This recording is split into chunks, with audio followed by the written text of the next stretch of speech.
Yes, that's good.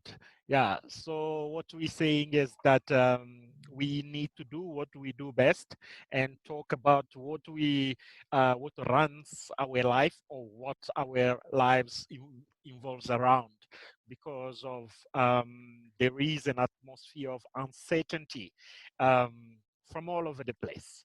Nobody knows what's happening, where we're going, questions being asked, and sometimes self-asked questions. So it's just good to encourage more people to join such platforms so that we can give more light. And it's not, let me say welcome, Madam Susan. uh, um, it's not actually our own thought and ideas that we're sharing here. As you know, we are connected in the industry. We discussing on a daily basis with the decision makers of the industry in different part of the world. So what we share is actually what is being discussed. Mr.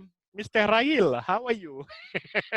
You are welcome. I'm not sure if you remember me, but yes, my wife is a very good client and in fact friends with you. Since we met last time at Akwaba in Nigeria. Mr. Rail, if you remember, good to have you here on board. Victoria Adams, please connect. We are waiting. Ayo and everybody else, kindly join us. This is still we're still on a welcome stage. The show has not started yet, so don't say why is he the only one talking. Hi, Mr. Rail. Thanks for joining. It's a pleasure to have you here. Oh wow, that's really nice. Tell us where you're joining us from. I see Rwanda is in the house. I see Mauritius is in the house. Nigeria, South Africa. Um, Tell us where you're joining us from. Wave, say hi. Um, quite interesting. We have Kenya in the house. We have Tanzania. Yes. You're welcome. We welcome. We're so happy to have you on board. We have so many people today. This session will be very, very interesting. Yeah, as Okay, we're going to unpack. Um, thank you very this. much, All Raye. right. All right. Thank you, Captain. Thanks for holding the fort and keeping the house busy. Now I'm going to hand over to my chief moderator for today, in person of Ambassador K, who is going to assist me in introducing my panelists. Let me quickly say that unfortunately today we might not be having Stella on board for this webinar due to other official engagements. You know, as we all know, Stella can be a very busy person, and definitely you all agree with me that bringing Stella on board is not actually something, it's not a small feat to achieve. So I want to find out if my chief moderator is there, Ambassador K.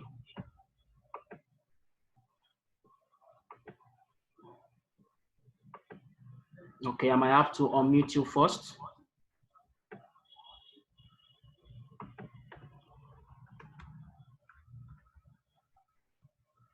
All right. Okay, Ambassador K. Okay. Thank you very much. Thank you, everybody. And thank you once again for coming on board.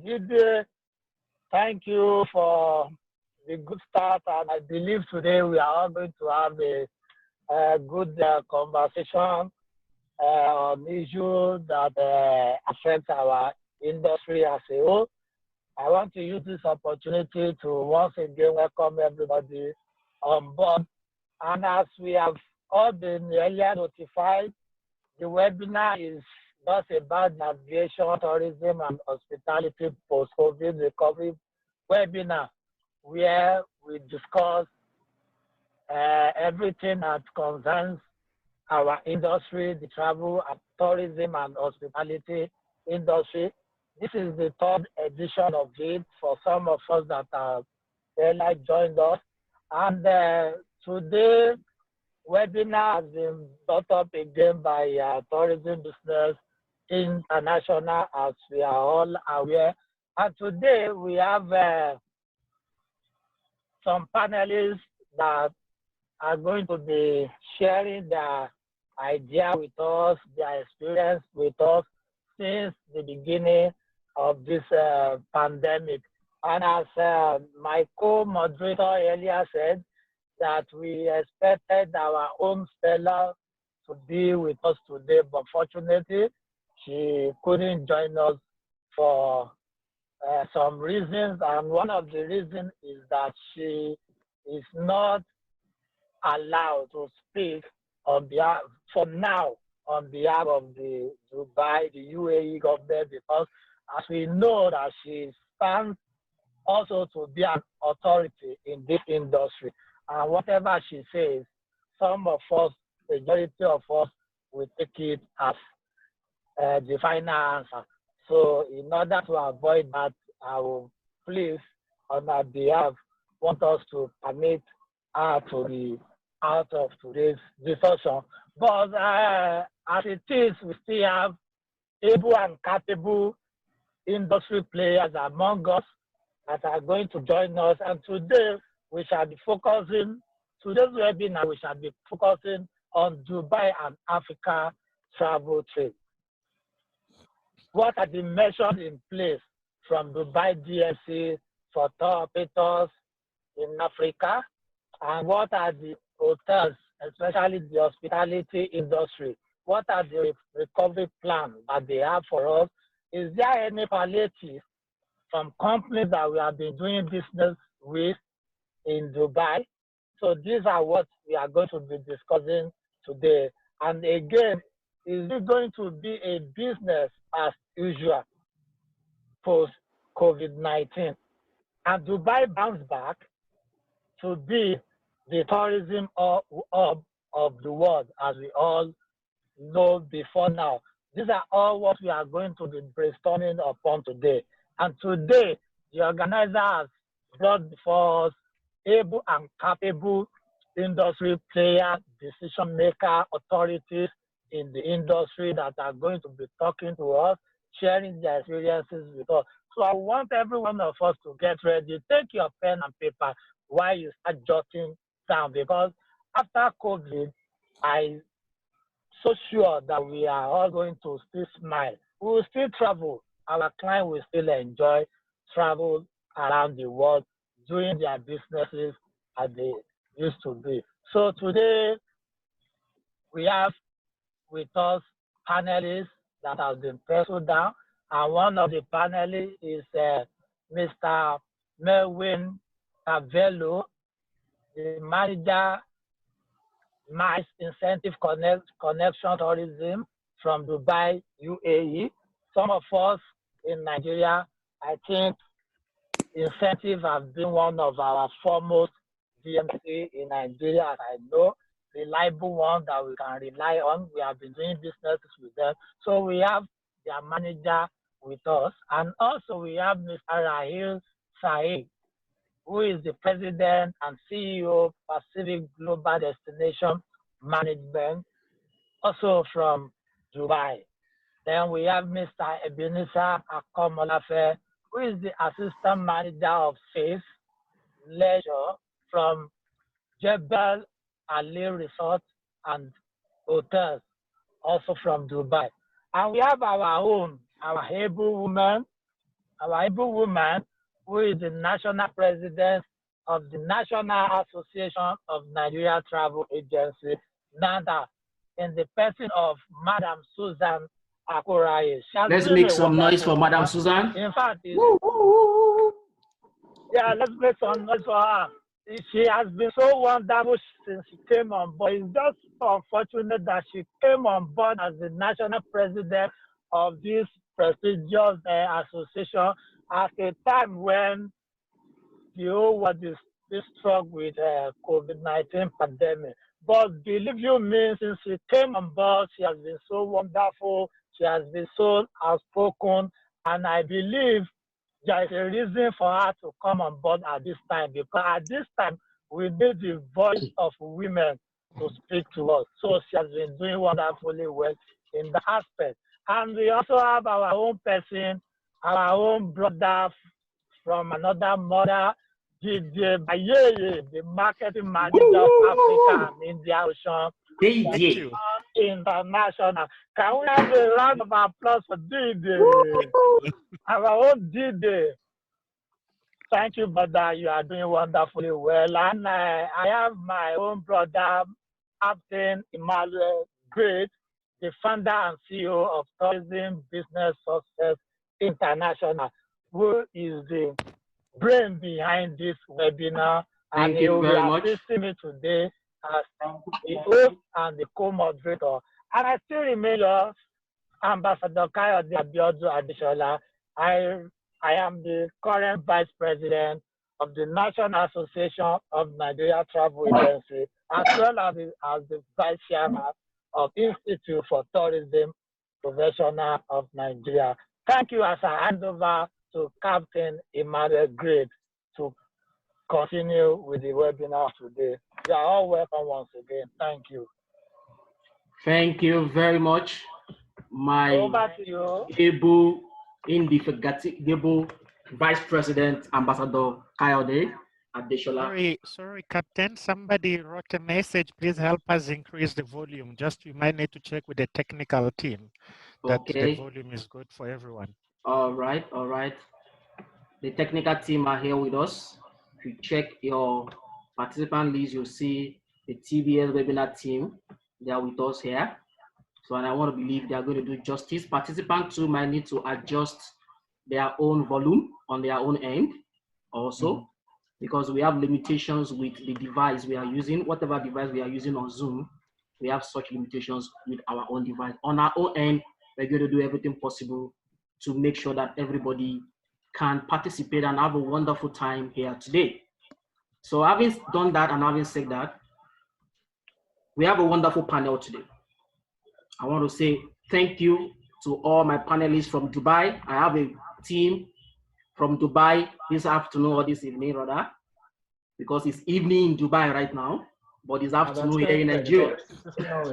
So I'm going to be bringing on board my first panel member from Dubai in person of Mr. Rahil. Mr. Rahil, are you ready? Because let me quickly say happy Ramadan. Ramadan Kareem to my Dubai Ramadan Kareem. Yeah, Ramadan Kareem. So first of all, today, as we continue this webinar without wasting any more time, Mr. Rahil. Hi, good afternoon. Yes, how are you all doing? I'm fine. I see him from Kenya. Sorry, South Africa, but he is partially Kenyan now. How are you doing? Fine. So, Mr. Rahil, you have already notified me ahead that you would like to be able to excuse us on time on the webinar today, because 6:30 p.m. in Dubai is your time to break your fast. And I have promised you that you will come on first and tell us what is the message you have from Pacific Global Destination Management, Pacific DMC. So before you take the floor, we are in the middle of a pandemic, and Dubai right now is a center hub of tourism globally. Correct. Fortunately, just on 28th of April, 2 days ago, the Director General of Dubai Tourism and Marketing Committee, DTCM, has released a statement that Dubai is likely to open up, UAE generally, likely to open up for business by July. Yes, from your own perspective, Mr. Rahil, from your perspective, from the perspective of Pacific Global Destination Management, what are your recovery plans? Or let me say, how has COVID-19 affected your destination management company? And what are your recovery plans going forward? You have the floor for 10 minutes, because I want to understand that you need to go and break your fast. Ramadan Kareem to you again now. You have the floor. Thank you so much. Okay, first of all, thank you, Emmanuel, for having me on board in this meeting. I really appreciate that. And as you all know, Dubai was under complete lockdown for some time, and the sterilization was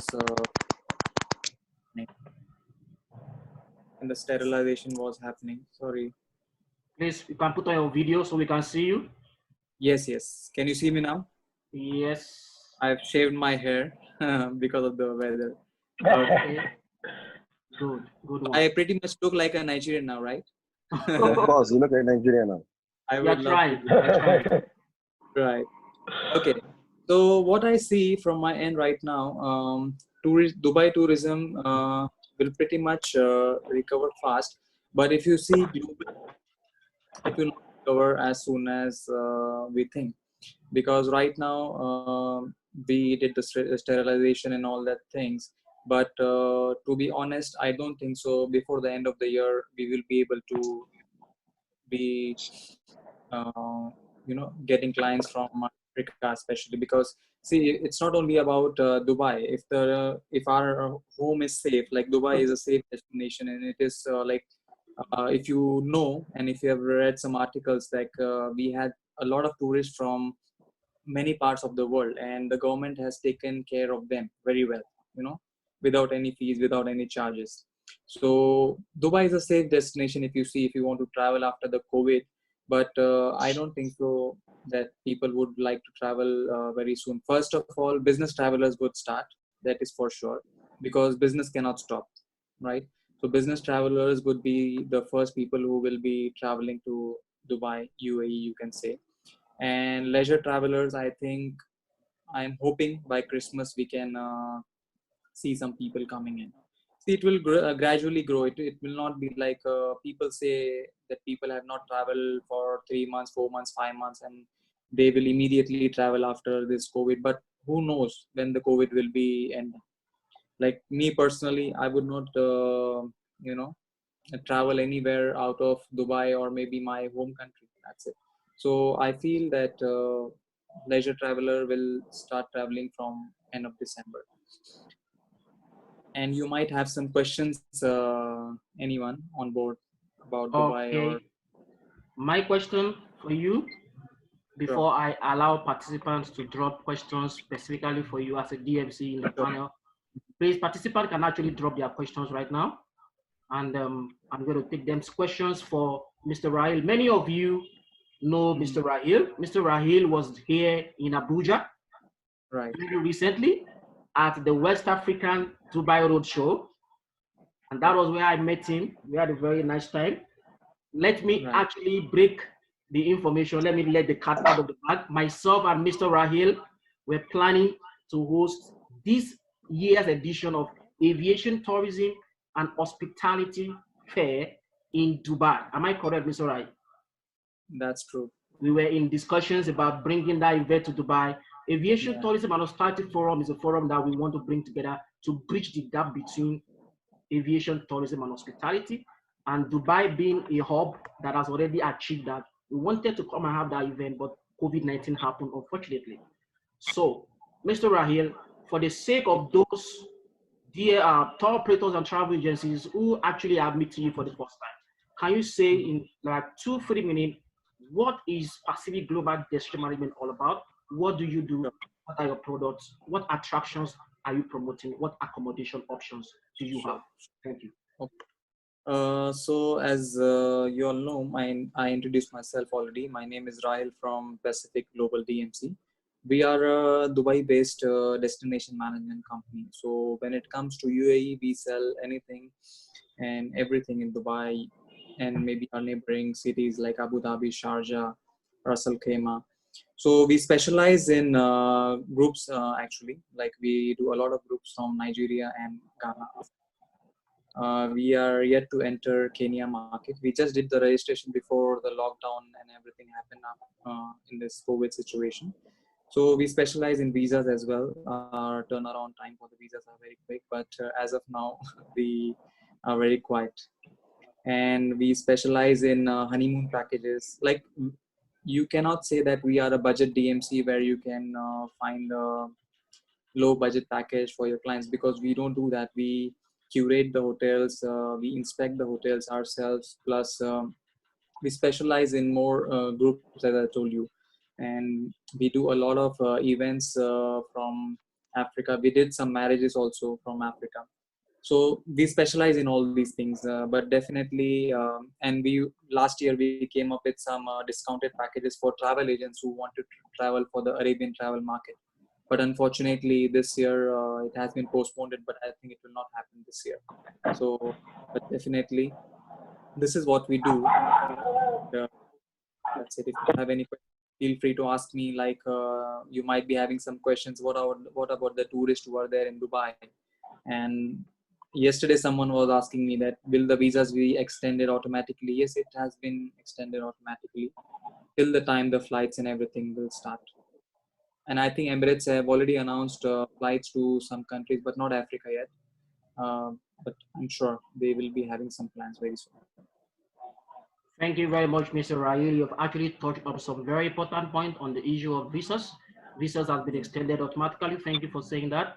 And you have actually asserted that leisure travel is going to open first, and that before business travel will open business first. travels will open first, but before that's going to happen might be around Christmas. Is that correct?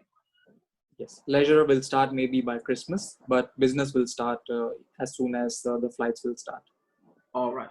So I have this other question for you. Where Sure. my participant, you can drop your questions in the chat room. The chat room is a little bit quiet right now.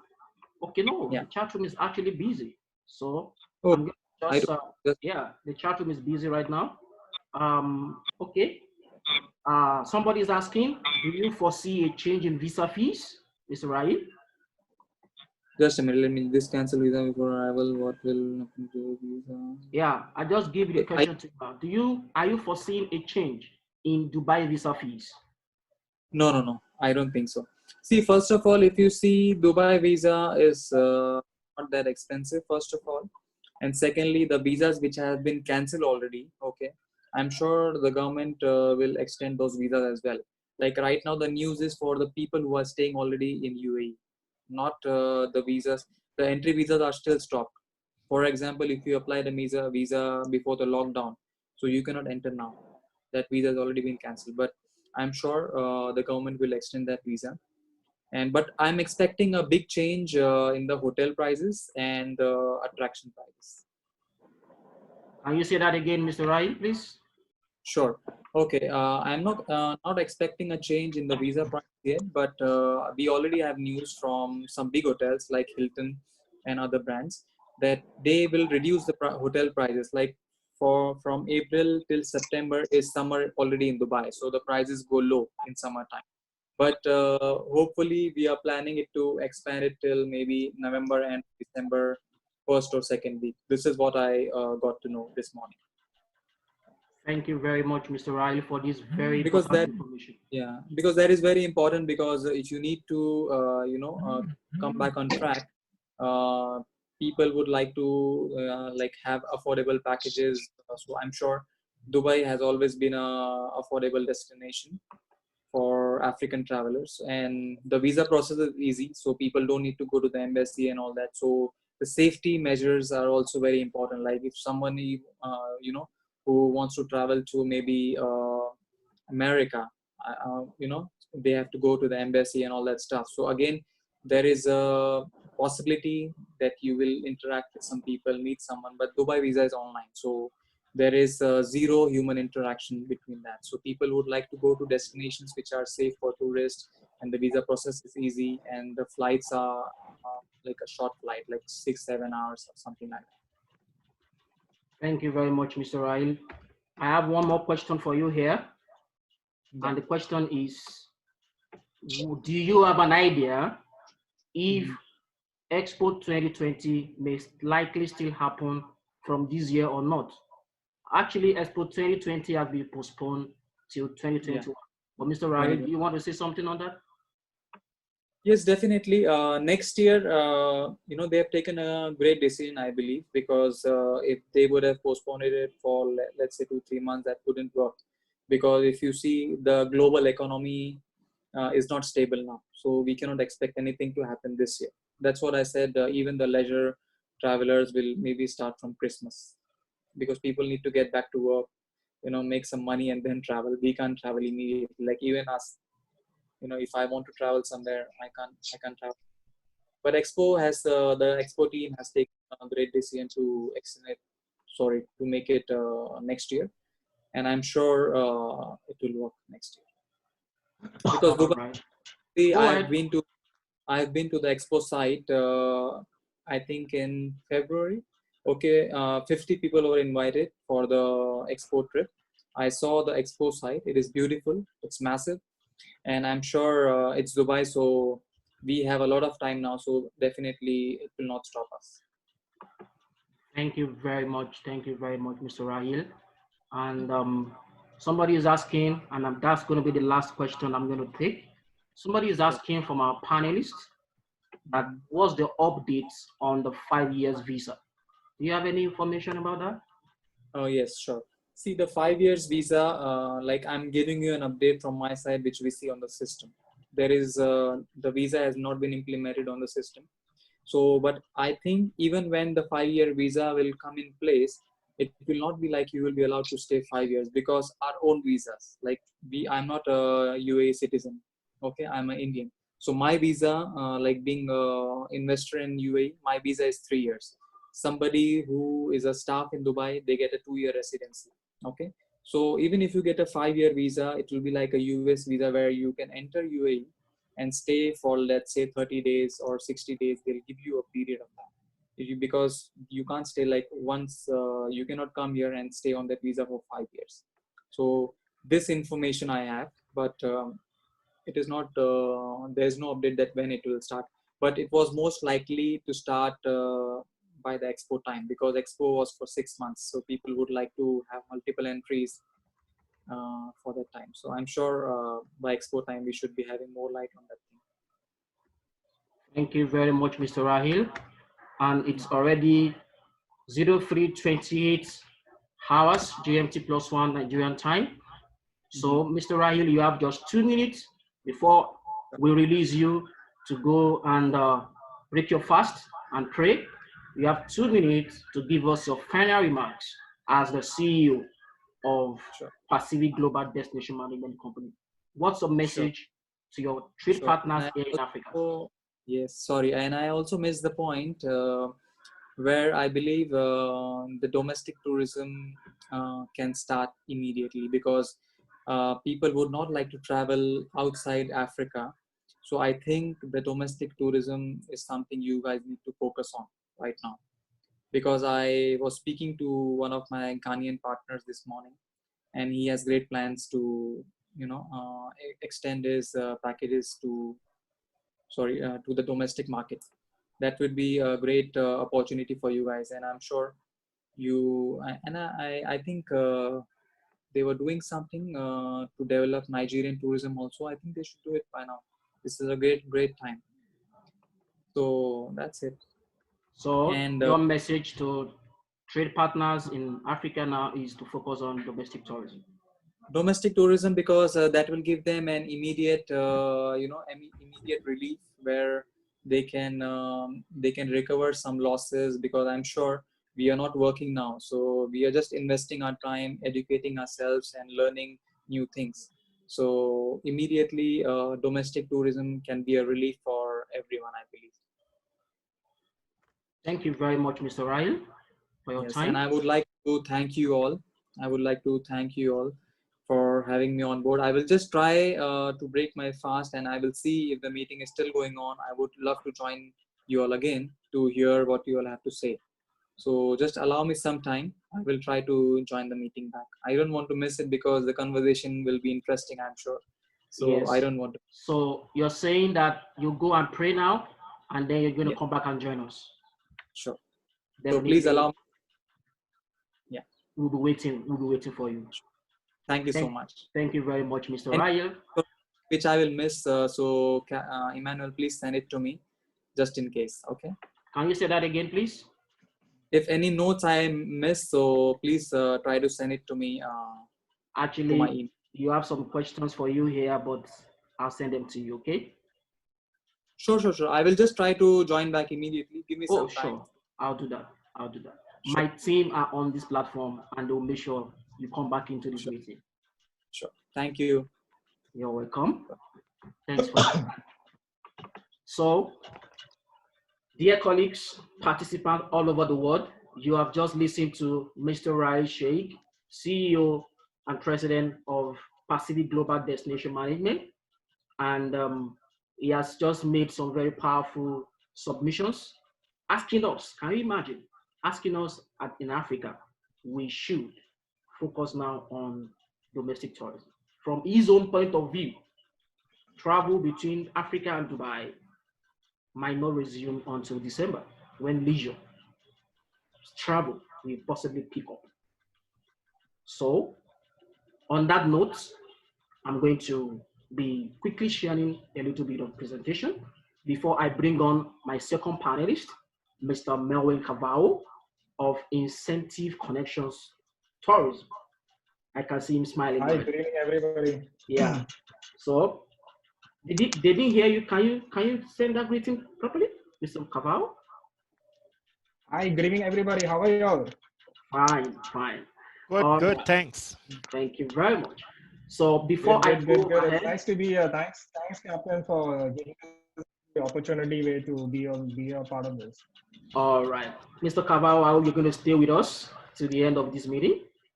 There are a lot of questions coming in. Seriously, I already anticipate that we're going to have a full day of questions today. So before I begin to share my screen for my presentation, I'm going to have to transfer my host's responsibilities to one of my webinar team members who is on ground.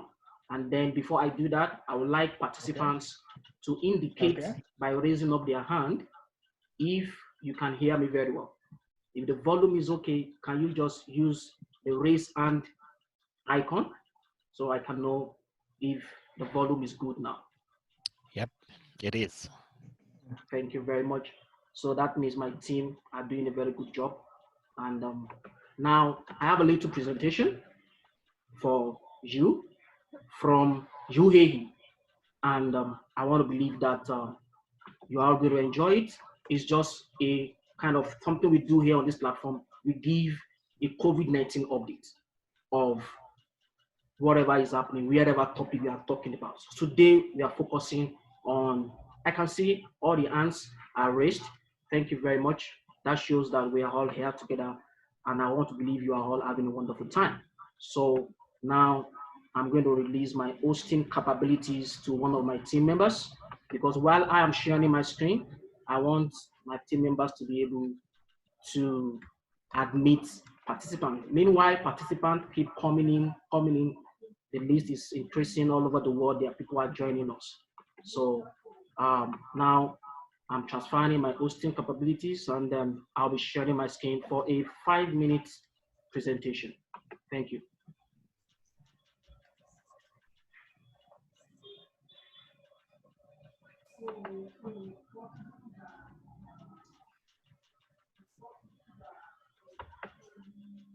Okay, so you might want to give me back the hosting capability so I can share the screen. TBS host 1.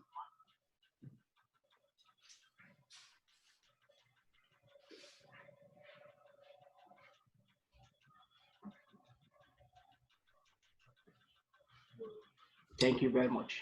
Thank you very much. So here is my presentation from Dubai.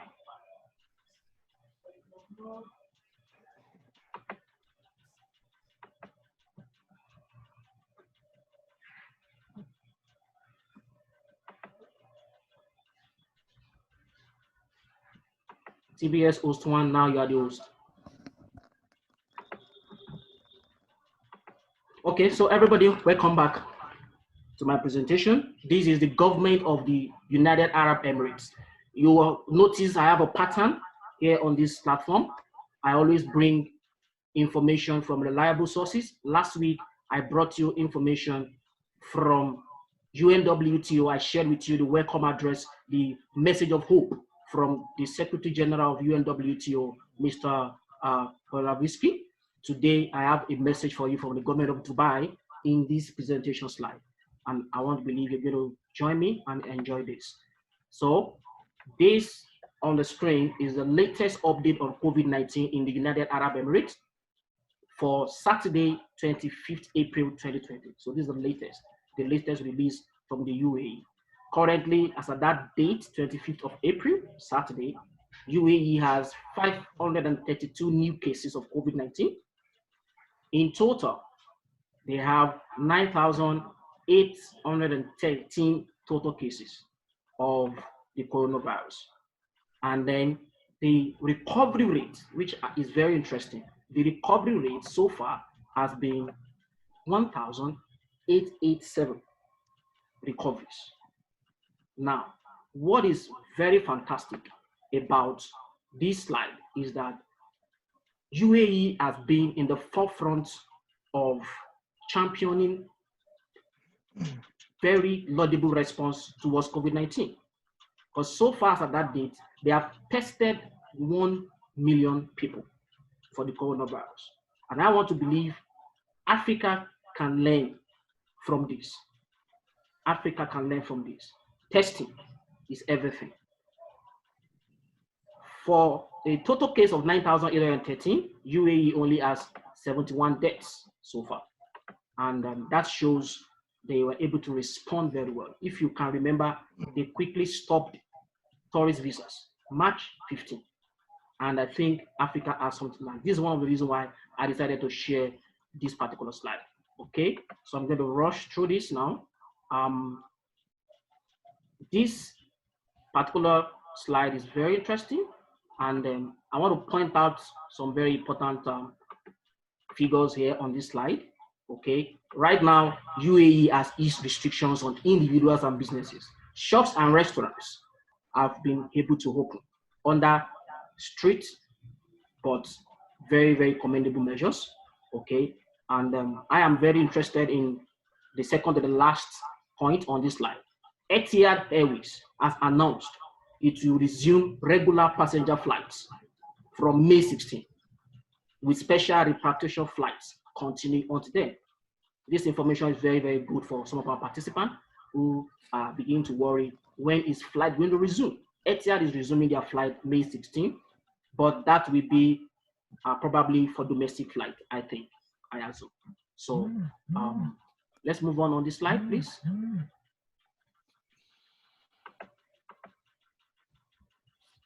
So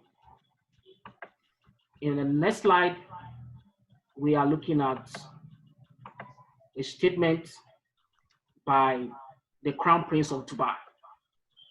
Okay, and this is very, very instructive. It's a message of hope. And I quote, "In the UAE, we are one family, and no one is a foreigner. No one is a foreigner." That message resonates so much, and I want to believe Africa can learn a clue from that. Permit me to say, I want to believe China can also have a clue from that. This is very commendable coming from the Crown Prince of Dubai.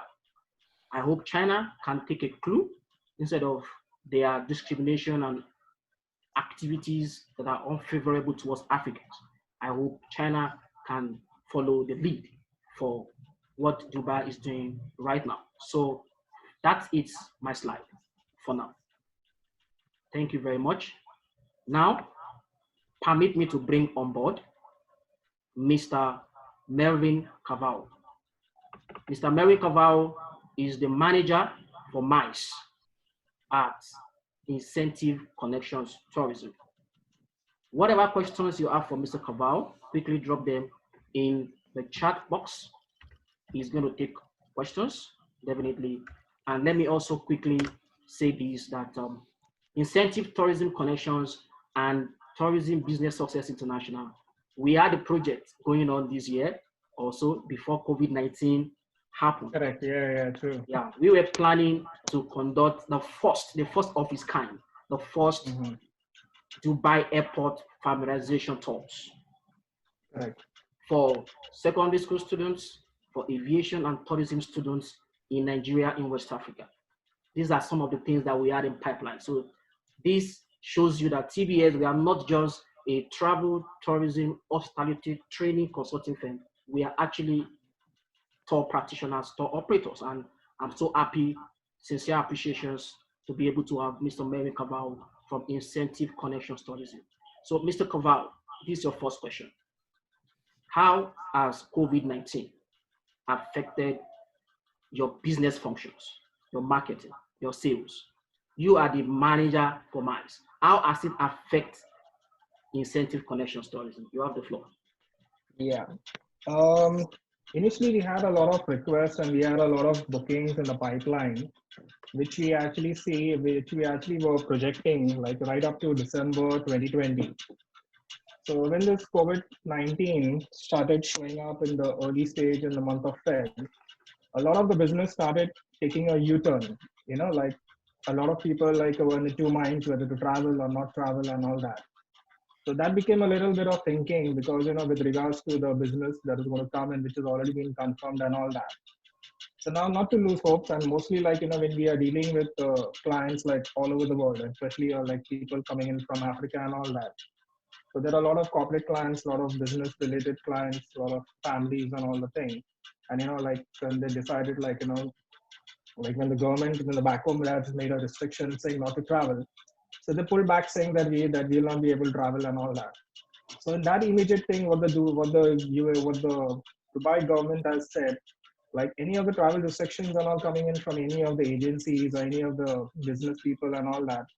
They have instructed each and every hotelier, the DMCs over here, to try and be as flexible as possible and to show their support to each and every destination. That Dubai is not strict with regards to any cancellations and all that. Yes, business has been affected, like here and there, where we have projected and which didn't turn up. But what we have encouraged most of the agents and all is not to cancel, but postpone the travel dates. Like if you have a reservation, like if you had a group and all that was confirmed with us, say for the month of March or April, but rather than canceling it and then, going into the cancellation and all that thing, what we encourage them, don't cancel, just postpone it. So at least, what happened is the group that is there, which we had in the month of March, we can easily get it and, and move it down into the month of October, month of September, where we negotiate with the hotel to keep the similar prices and not to have any inflation of the prices in any of the sectors. Thank you very much. Thank you very much, Mr. Caval. Looking at the question I threw to Mr. Rahim, the Director General of DTCM, Dubai Tourism, have asserted on Bloomberg TV 2 days ago that we are likely to see the opening up of UAE to tourists from July. Based on other factors globally, maybe September. As a DMC on ground, specialized in Africa destinations and UAE destinations, do you think that possibility is guaranteed? What time do you think leisure or business or whatever MICE will start again in UAE? Yeah, Mr. Rahil has rightly said that, what we actually see, what we'll actually see, we'll see the first of the business travel that will start, okay? That may start, say, by around that September, October, okay? And with regards to the leisure travel and all, like say the month of December or Christmas time, that is the ideal time where we can see the movement happening. Okay, thank you, Mr. Rahil. I have an observation from one of our participants on the chat saying that the fan above you is causing distractions in the audio. Okay, just 1 second. Huh? So sorry about that. Thank you, participants. Please keep your observations coming. My team are on ground. Thanks, Uga, mate. Yes. Sorry, guys. My team are on Greetings all the way from Ghana, Accra. Oh, no, Kumasi. Wow. We have people connecting all over Africa. All over Africa, and I'm very happy. I'm very happy we can have people to join us. This concerns us because last year, according to ATQ, Nigerians were the largest international tourist arrivals to UAE. So this topic is very timely. Now, I want participants to begin to drop their questions for Mr. Caval. Mr. Caval, thank you for taking care of the farm. What do you do at Incentive Connections Tourism? Many participants of this panel on this platform, they are meeting you for the first time. Many are probably hearing Incentive Connections. for the first time. What do you do? Okay. Okay, we Incentive Connections, we are almost a 10-year-old company. Next year, we'll be celebrating our 10th anniversary. We are a full-fledged destination management company. We are around, we have two companies. One is Incentive Connection Tourism, and we have another sister concern company, which is the transportation segment. So combining with both the companies, we are total the strength of 40 plus people. Okay. We are basically specialized in meeting incentives, conferencing, exhibitions. We do large events with a group of like ranging right up to 50 to 1,000 people. We take care of all the conferencing. Like if you have any corporate clients asking for conferencing and all that thing, we take care of that. We also look into the leisure segment, like when we have some students group coming in, when we have some family travelers coming in. Apart from all that, we also do some some unique kind of tours, like visiting, like when we're having some special groups coming in from like if they're specialized in the automobile industry, if they're specialized in the farming industry, if they're specialized in the aviation industry. So we not only get them here to like to showcase the what is the destination has to offer, but we also take them to the survey, to the companies and all the thing. Like say if we have a company coming in from the automobile, we take the visitors coming into a automobile showroom. We get the salespeople coming and talking to them, showing them how the UAE industry works in the with regards to the automobile sectors. And also, if you have some like engineers or from the architectural segment, like when you have people coming in from that background, we also have some architects here in Dubai. Like where we can get them on the tours and all the thing, where they take them around, where they show them the architectural buildings and all the thing, and they'll talk about the architectural structures, the unique structure that Dubai has over here. So we take care of like, and we have our own, we have our own in-house guides, we have our own transportation, we have our own fleet of dhow cruises and all the things. So we are a full-fledged destination one-stop solution company here. So me as a manager of the MICE, I overlook in all the sectors, and we also like look into the contracting. We have a good rapport with the hotel industry and all the thing. So we are quite a good hold of the things over here in Dubai. Thank you very much, Mr. Rai. I have a question for you here from Yeah. Dami Jare. He says you should help differentiate between residence visas and freelance visas. I think he's talking about Dubai visas. So, Oh, okay. Mr. Kaval, what's the difference between Dubai residence visa and Dubai freelance visas? Thank you. See, basically the Dubai residence visa is a residence permit, which you either get it like, for the people who are working over here, okay, which they're sponsored by the companies and all that. Okay, now me as an expat itself, I also have a residence work permit visa over here. And the another type of a visa also which we get over here, it's a residence visa which you can sponsor your spouses. Like if I have to bring my wife and all the thing, that also becomes like a part of a residence visa. Freelance visas, you usually get it like say if me as a person, if I want to do business over here, but I don't want to be part of any of the company organization, but I want to do like a freelancing. Basically, you have a lot of freelance visas is basically where you have a lot of guides. When you have a lot of guides and all that, they like to do the freelancing. Like they don't work for a particular company, but they are like a freelancers. So they take and they buy the freelance visas where they work here in the country, say for around 1 year or for a seasonal time, and they can get this visa, then they are freely to work, and whoever offers them that for that particular part-time jobs and all that, in which specialized sector they are in. Thank you very much. I have another question for you here, Mr. Kaval. And this is coming from an unnamed participant. So I want to use this time to ask participants to use their real names on their Zoom platform on this webinar. So I can see participant with Galaxy A30 iPhone. That's it's your phone model name. I'd like participants to join us with their full name. There is a function on your Zoom end where you can rename yourself. We want to know you because I might not take questions from participants who are not using their full name. But I have this question, Mr. Koval. This participant said, I noticed a search in the request for long-term visas for 90 days. I want to specifically ask if incentive connections assist in getting these visas without deposit or bond. What's your response to that, Mr. Koval? Okay, with regards to this 90 days visas, 90 days visas are actually given to certain nationalities over there. Not all the nationalities are permitted in getting this 90 days visas. Like with regards to the Nigerian segment and all the thing, when we actually had requested earlier for certain people who were requesting for the 90 days visas, it was immediately rejected by the Ministry of Immigration. So they were not issuing permits and giving the thing for the 90 days. But with regards to having a bond or which to having a deposit, if the visa is getting approved, yes, there are certain companies which will take a guarantee. Okay, and after that itself, only the immigration will be able to provide you, if it gets approved, they'll be able to issue this visa. Thank you very much. I'm having some kind of repeated questions, and but this question is very important. What kind of COVID-19 clauses should we begin to look at in contracts for MICE groups? And what minimum number for groups should we look at in line with the social distancing terms? Mr. Kovao, before you respond to that, I actually have a second presentation to do that answers this issue on MICE. But Mr. Kovao, from the perspective of incentive connections, what is your response to the question? COVID-19 clauses as relate to contracts for MICE groups, and what's the minimum number, looking at the fact that the restrictions will be easing gradually. As the manager of MICE for Incentive Connection, please, what's your response to that concisely?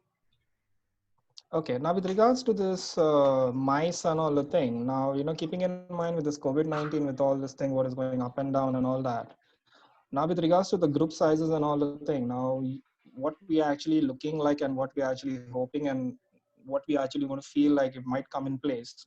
Like say, like it all depends on the coach sizes. Say now, if here in Dubai, we have we have this 45 and this 50-seater buses. So when you have the 50-seater buses and all, so we'll be keeping like half of the number. The first thing that each and every, say for any of the groups and all that we'll be looking at will be the social social distancing, social distance. Say if you have a 50-seater coach, in each buses we can, I think for the next few months till everything is under control and all the thing, there'll be a permit that will be able to put about 25 per person in it. So we cannot, if you have a 50-seater buses, you cannot go more than 25 or more than 30 packs. So if you have a 50-seater, we'll be putting 25 packs. If you're having this thing 30-seater, we'll be putting 15 packs. If you're having a 10-seater maximum, we can put 5 people seating. But in the contracts and all for the COVID-19 and all the thing, when you're looking at and all the thing, what you should look at is what are the flexibility that the DMC or the hoteliers can give you. Like in case if anything of the scenario that say like if it comes in the future and all the things, if anything like if the people are not able to travel and all the thing, what are the flexibility that the DMC or the hotel can come back to you and to give it to you, where you either can postpone it or with a little of the free cancellation or XYZ and all that. Thank you very much, Mr. Kovao. I have this feedback from my boss, the national president of NANTA, Mrs. Susan Akporiai. It's not a question, it's a feedback.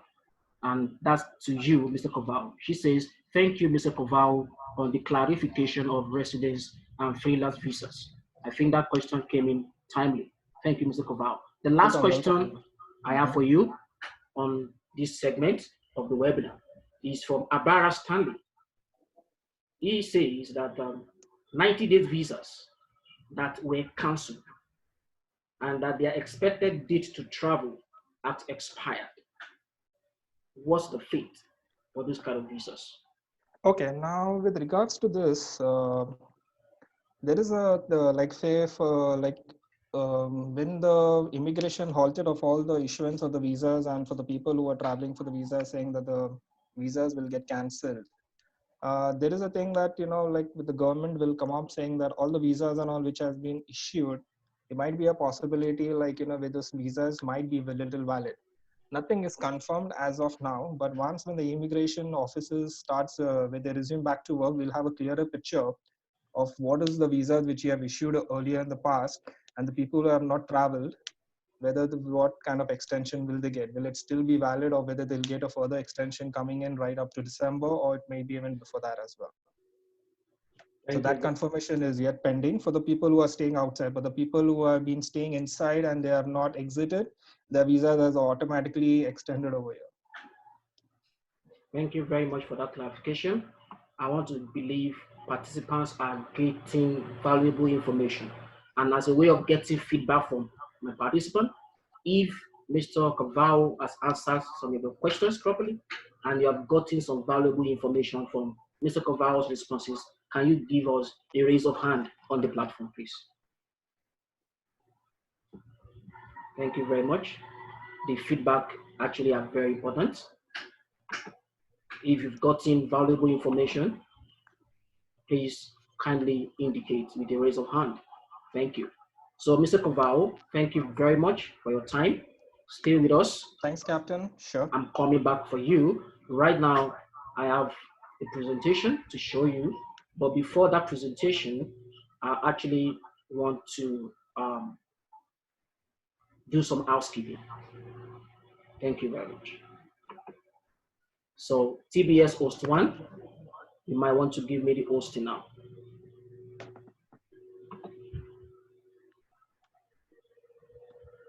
I still have questions coming in actually from participants for Mr. Kavao, but this segment is done. We have Mr. Kavao coming back as soon as possible. Thank you. Okay, my chief moderator, you are unmuted now. Thank you. Thanks, Captain. Thank you, Mr. Kavao. All right, so I have this very important information for us. To all our panelists, I'd like you to be aware that for the entire month of May, our itinerary is fully packed for these webinars. And it's very important that I intimate you ahead so that you get yourself prepared for the month of May. Coming up next on the 7th of May, next week, Thursday, we're going to be continuing this series. This webinar is a series looking at the aviation, tourism, hospitality, COVID-19 recovery, and we are looking at different sectors. Now, next week, Thursday, we will be focusing on African airlines and GDS companies. Mr. Didier has given us his commitment to bring us airlines like South African Airways, African World Airlines, AWA, and Ethiopia Airlines. I am going to bring on board this platform Amadeus Nigeria and Sabre to join us. So join us next week, Thursday, as we continue this series of discussions and rubbing minds together for the way forward for our industry. But not only that, immediately the following Thursday, we will be focusing on something different. And Mr. Kavao, I will be bringing you on again for this edition on the 14th of May. We are looking at the focus on the future of MICE in Africa. There are lots of destinations in Africa that are for MICE, especially Mr. Didier will relate with me on this. Sun International is an event management organization, apart from being a chain of hotel. So coming on 14th of May, we'll be looking at focus on MICE in Africa. And then immediately the following week after that, we'll be looking at another topic entirely, and that will be African airports and air traffic services. So what is the response for African airports? Some of the hubs we have in Africa, what's their response, and how is air traffic services going to change post-COVID-19? We'll be looking at that on the 24th of May. So this webinar is going to be every Thursday. And lastly, for the month of May, there will be a very big one where we'll be focusing on African governments, the single-year African travel markets, and visa policies, which affects every one of us as tour operators, travel agencies. African government's visa policies. How is it going to help aviation, tourism, and hospitality to recover post-COVID-19. These are our itinerary for the month of May, and I want to quickly use this opportunity to enjoin our participants to register for these upcoming sessions. We're going to be rolling out registration for all these webinars for the month of May. So having done that now, permit me to take you to my slide for my second presentation. I'm going to be doing that now. And I want participants to please keep your questions coming. It's very important that you keep them coming. We're going to attend to all your questions, definitely. But I have this particular slide that is going to answer the question that a particular participant was asking about the clause for mice in Dubai. And it's going to be just a 3 minutes slide that I'm going to be doing. So join me now as I present to you these fantastic statistics. Hello? Unfortunately, I'm going to be doing my muting of all participants again. Sorry about that. Except that is coming from one of my panelists. So let's help me to kill that. Thank you. All right, so here we are. Now, currently, for Africa, this is IATA's statistics. For the year 2020, there is a passenger revenue loss in total, both aviation, tourism, and hospitality. The total passenger revenue loss is minus $314 billion compared to 2019. And if you look at the bottom left corner of that particular slide, there is something to spot. Actually, take note of this. This figure is for a scenario of 3 months severe domestic restrictions, and imagine some restrictions carry on internationally extending beyond 3 months. This is what the industry is losing, $314 billion.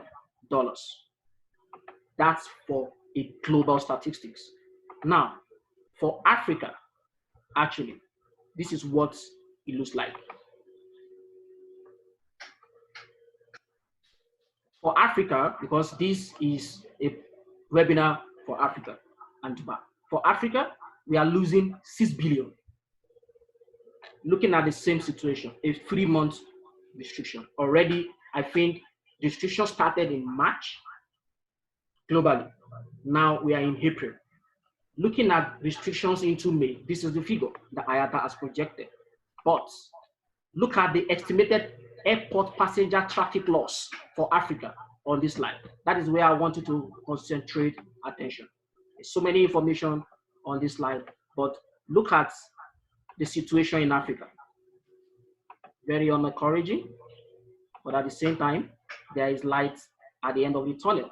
Minus 32.5% loss in airport passenger traffic for Africa.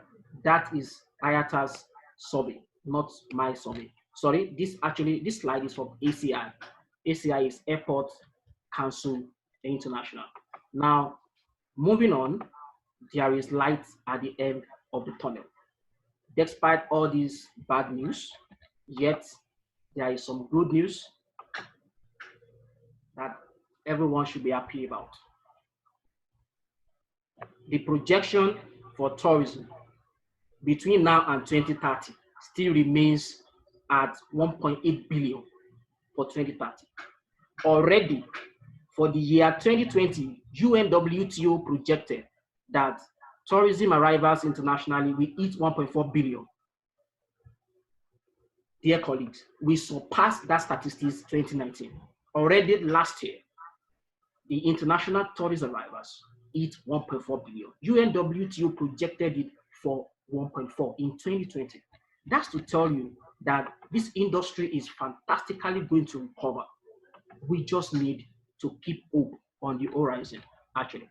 Now, this particular slide is very fantastic. I love it for one reason. It shows, according to UNWTO, the recovery percentage of last crisis that actually affected the tourism industry regionally and globally. Looking at this slide, my dear participants, we can learn a lesson of hope for our dear tourism industry. And that lesson is to show you that in the year 2000, international tourist arrivals was 675 million. But a disaster occurred in 2001, September 11, that shut down North America's tourism industry. We all know what happened in 9/11. Following immediately, in 2003, the SARS epidemic happened. SARS was not a pandemic, but it was also an epidemic that affected entire Europe and America, affected tourism.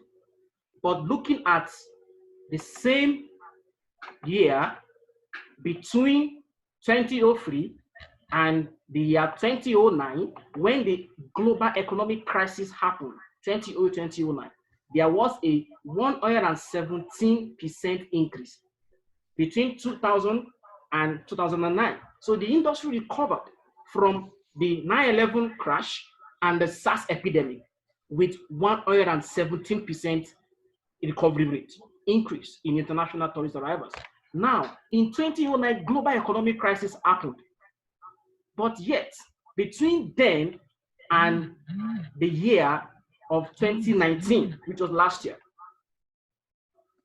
the tourism industry globally recovered at the rate of 64% since 2009 when the global economic crisis happened. The global economic crisis crippled economies of countries of the world and affected purchasing power of travelers, but yet we recovered. As at 2019, as I told you in the previous slide, we hit 1.4 billion already, which UNWTO forecasted will happen in 2020.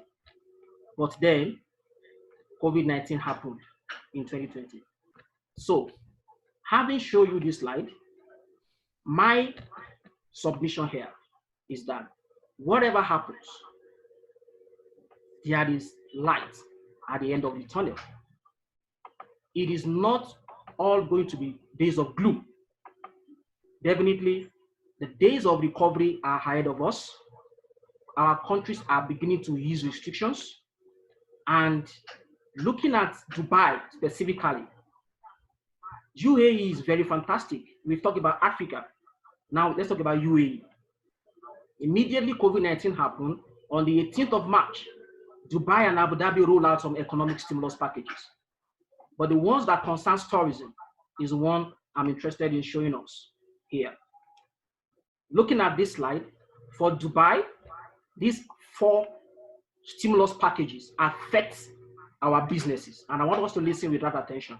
Number 1, there was a reduction of municipality fees imposed on the sales of at hotels from 7% to 3.5%.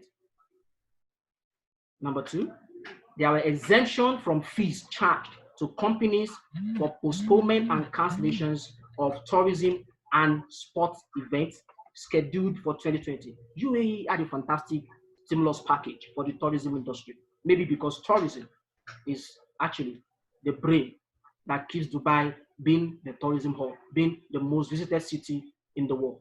Number 3, there was a freeze on the fees for classification and rating of hotels. And lastly, there was also a freeze on the fees that was charged for sales of ticket issuance and event permits, actually, for that particular Dubai that we're talking about. So, apologies for that. Now, for those of you who are asking questions about what's the stimulus package for COVID-19, this is it.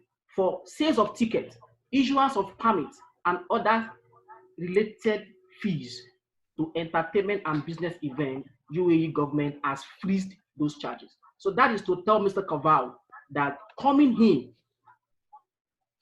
on MICE, there should be reduction in the sales of tickets for MICE events, and this palliative should be able to incentivize international MICE visitors internationally to come into Dubai for MICE events. I'm going to round it up by showing you what Abu Dhabi did as far as the palliatives is concerned. And mind you, this particular information was sourced from KPMG, financial rating company, very well respected. Okay, two things that Abu Dhabi did for palliatives for tourism. Number one, they suspended tourism and municipality fees for tourism and entertainment sectors until the end of 2020. Number two, there was a rebate of up to 20% on rental values for restaurants, for tourism and entertainment sectors. So this goes a long way to show that the UAE government's response has been robust. Unfortunately, we didn't have Madam Stella on board because to cap it all, the DG, Director General of the DTCM, Dubai Tourism, came on Bloomberg TV 2 days ago and gave another hope on the horizon that Dubai could reopen to tourists by July. So that I needed to share to give a holistic perspective to focus on Dubai and focus on Africa. So now I'm going to be bringing on Didier Baye to weigh in on the information I have just rolled out on my slide. Didier, are you there? Yes, I'm here, Captain. Can everyone hear me? You have 30 minutes. All right. 30 minutes? Oh, wow. Okay. 3, 1, 2, 3. 3 minutes. All right. Once more, good afternoon, everyone, or good night, depending on wherever you are. You're following us. It's very insightful what you have shared. Captain, I share the same view with everything that you've shared, because it's absolutely not late for Africa to recover from the loss or that's being already projected ahead of time. We sitting as Africa, let's just speak on Africa. We're sitting in a certain wave of uncertainty. Everyone is kind of holding back. And by talking of everyone, I'm not talking of physical individuals, but countries are sitting back, holding back. Everyone is like, let me see what I can do, what is happening out there. Everyone is now in a situation where everyone is waiting on everyone. Okay, and a simple example I will tell you just now, the example with Ghana lifting the lockdown. The domestic airlines start flying domestically. Wait after a week or so, you will hear some more countries will join, because we now start realizing that first of all, there is absolutely no confirmed cure for this pandemic.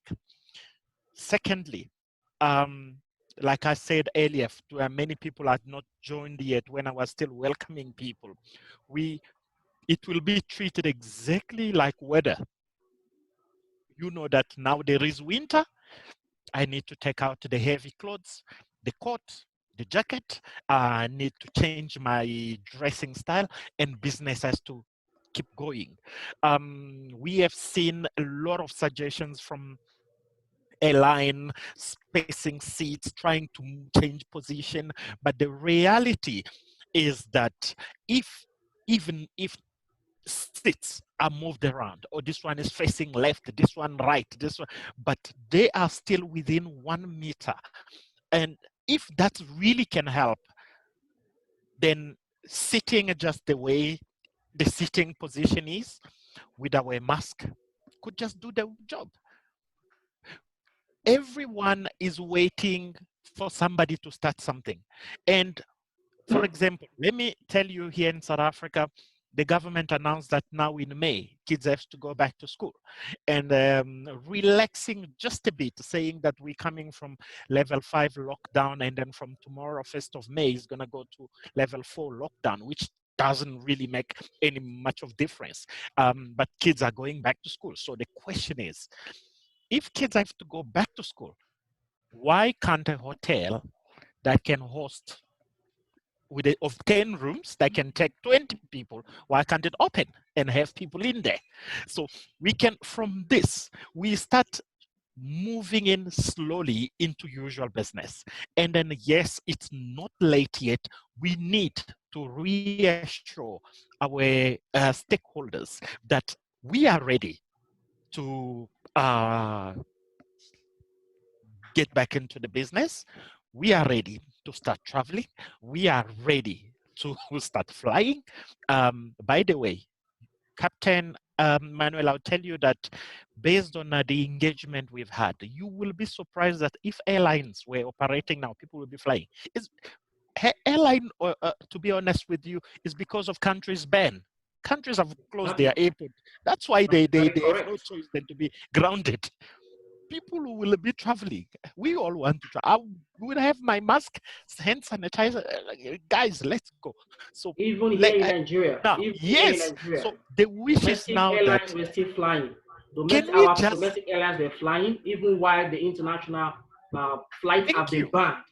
Our domestic flights were still flying until there was a ban on all flights. That's very correct. Yes. What we want now, can we just have our industry to put a step forward as quick as possible? Okay, we can't just wait. I will just touch quickly on the COVID-19. Guys, you might have seen, your time is up, DJ, but I have someone here. Ahmed Naman said 30 minutes is not enough for this great son of Africa. DJ, I'm going to come back to you. Let me quickly use this time to acknowledge the presence of somebody who, onto whom honor is due. Apologies to everybody. My chief moderator just notified the whole house on the chat room that the president of the Institute for Tourism Professionals of Nigeria, ITPM, Chief Odusonwo, is in the house with us on this webinar. A round of applause. Captain, allow me to welcome Ambassador Nancy as well from Accra, Ghana. She is the former president of, it's called TOGA, I think, Tour Operator Association of Ghana. Yeah, she's in the house.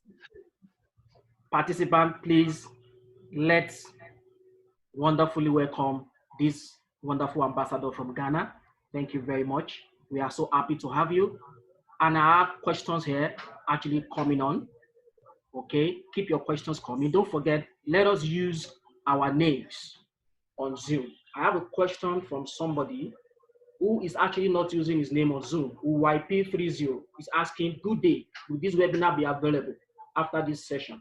I have missed some information. Yes, you actually missed a lot, but I want to reiterate here that this particular webinar will be available 48 hours after this webinar today on our YouTube channel. And then if you have registered officially for this webinar, you will get this webinar full replay deposited, delivered into your registered email address for this webinar. Thank you very much. Now, as we move on in this webinar, thank you very much. I have somebody I need to acknowledge. I think is actually the one who dropped that question. YP30. This is Willie Kalala from Mount Zion Tours and Travels South Africa. Didier, you know Mr. Willie Kalala? Of course, very well. Mr. Willie Kalala, thank you very much for coming on board. Now, Didier, yes, we are going to have the perspective of hospitality on this particular issue. But yes, I'm coming back to you, Didier. I know your listeners are waiting to hear from you, but I want to promise your listeners you will have your time to talk.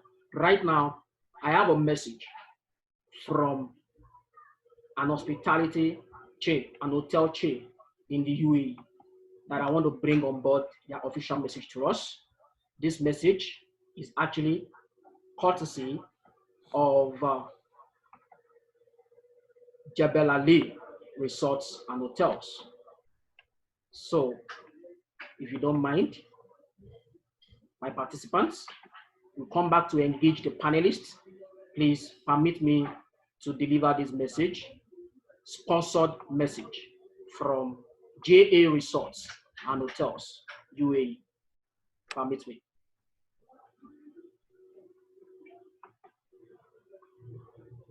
These are some of the challenges of technology. All right, so here is our official message from Jebel Ali, sponsored by JA Resorts and Hotels. Don't forget we have a representative of JA Resort and Hotel in the house, Mr. Ebenezer Akomolafe. Mr. Ebenezer, are you there? Can you say hi to the audience? Oh, he's unmuted. Okay, so let's go ahead with the message while my webinar team on ground brings him on board.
As our first message from Jebel Ali Resort, we have a second message, officially sponsored.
Okay. One more final message, and then we move on to engage panelists. Still from JA Resorts.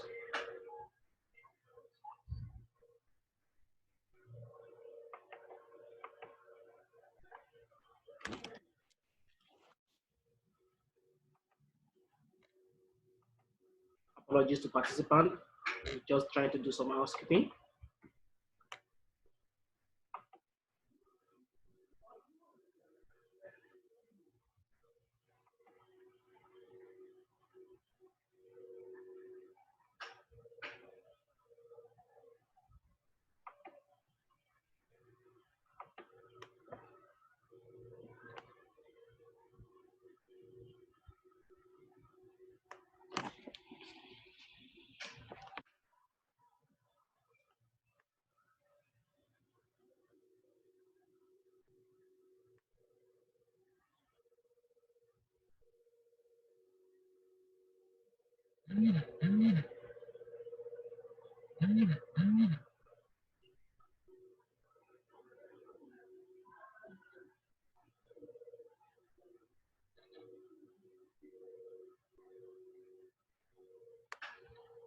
Okay, let's take that message again.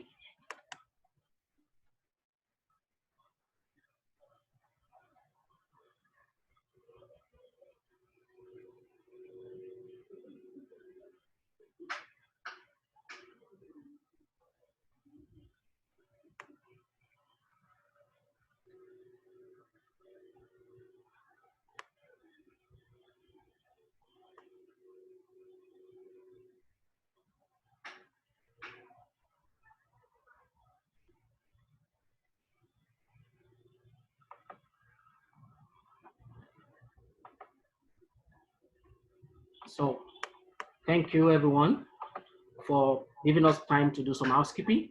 That message actually is sponsored by JA Resorts. And if you are interested in also sponsoring messages on this webinar, you can send us an email at tourismbusinesssuccess@gmail.com. Now, I'm going to bring on board my representative from Jabalaleo in person of Mr. Ebenezer Acops. So, Mr. Ebenezer, are you in the house? Yes, I am in the house. Good evening, everybody. Good evening. Can you give us your video? Thank you. Yeah, my video is on. Okay. Can everybody see me? Can we see Mr. Ebenezer? Okay, here you are. I just found you. All right, Mr. Ebenezer Cox. You were here last week on this webinar. I introduced you to the participant. I told them you were coming on board. Thank you for sponsoring that section.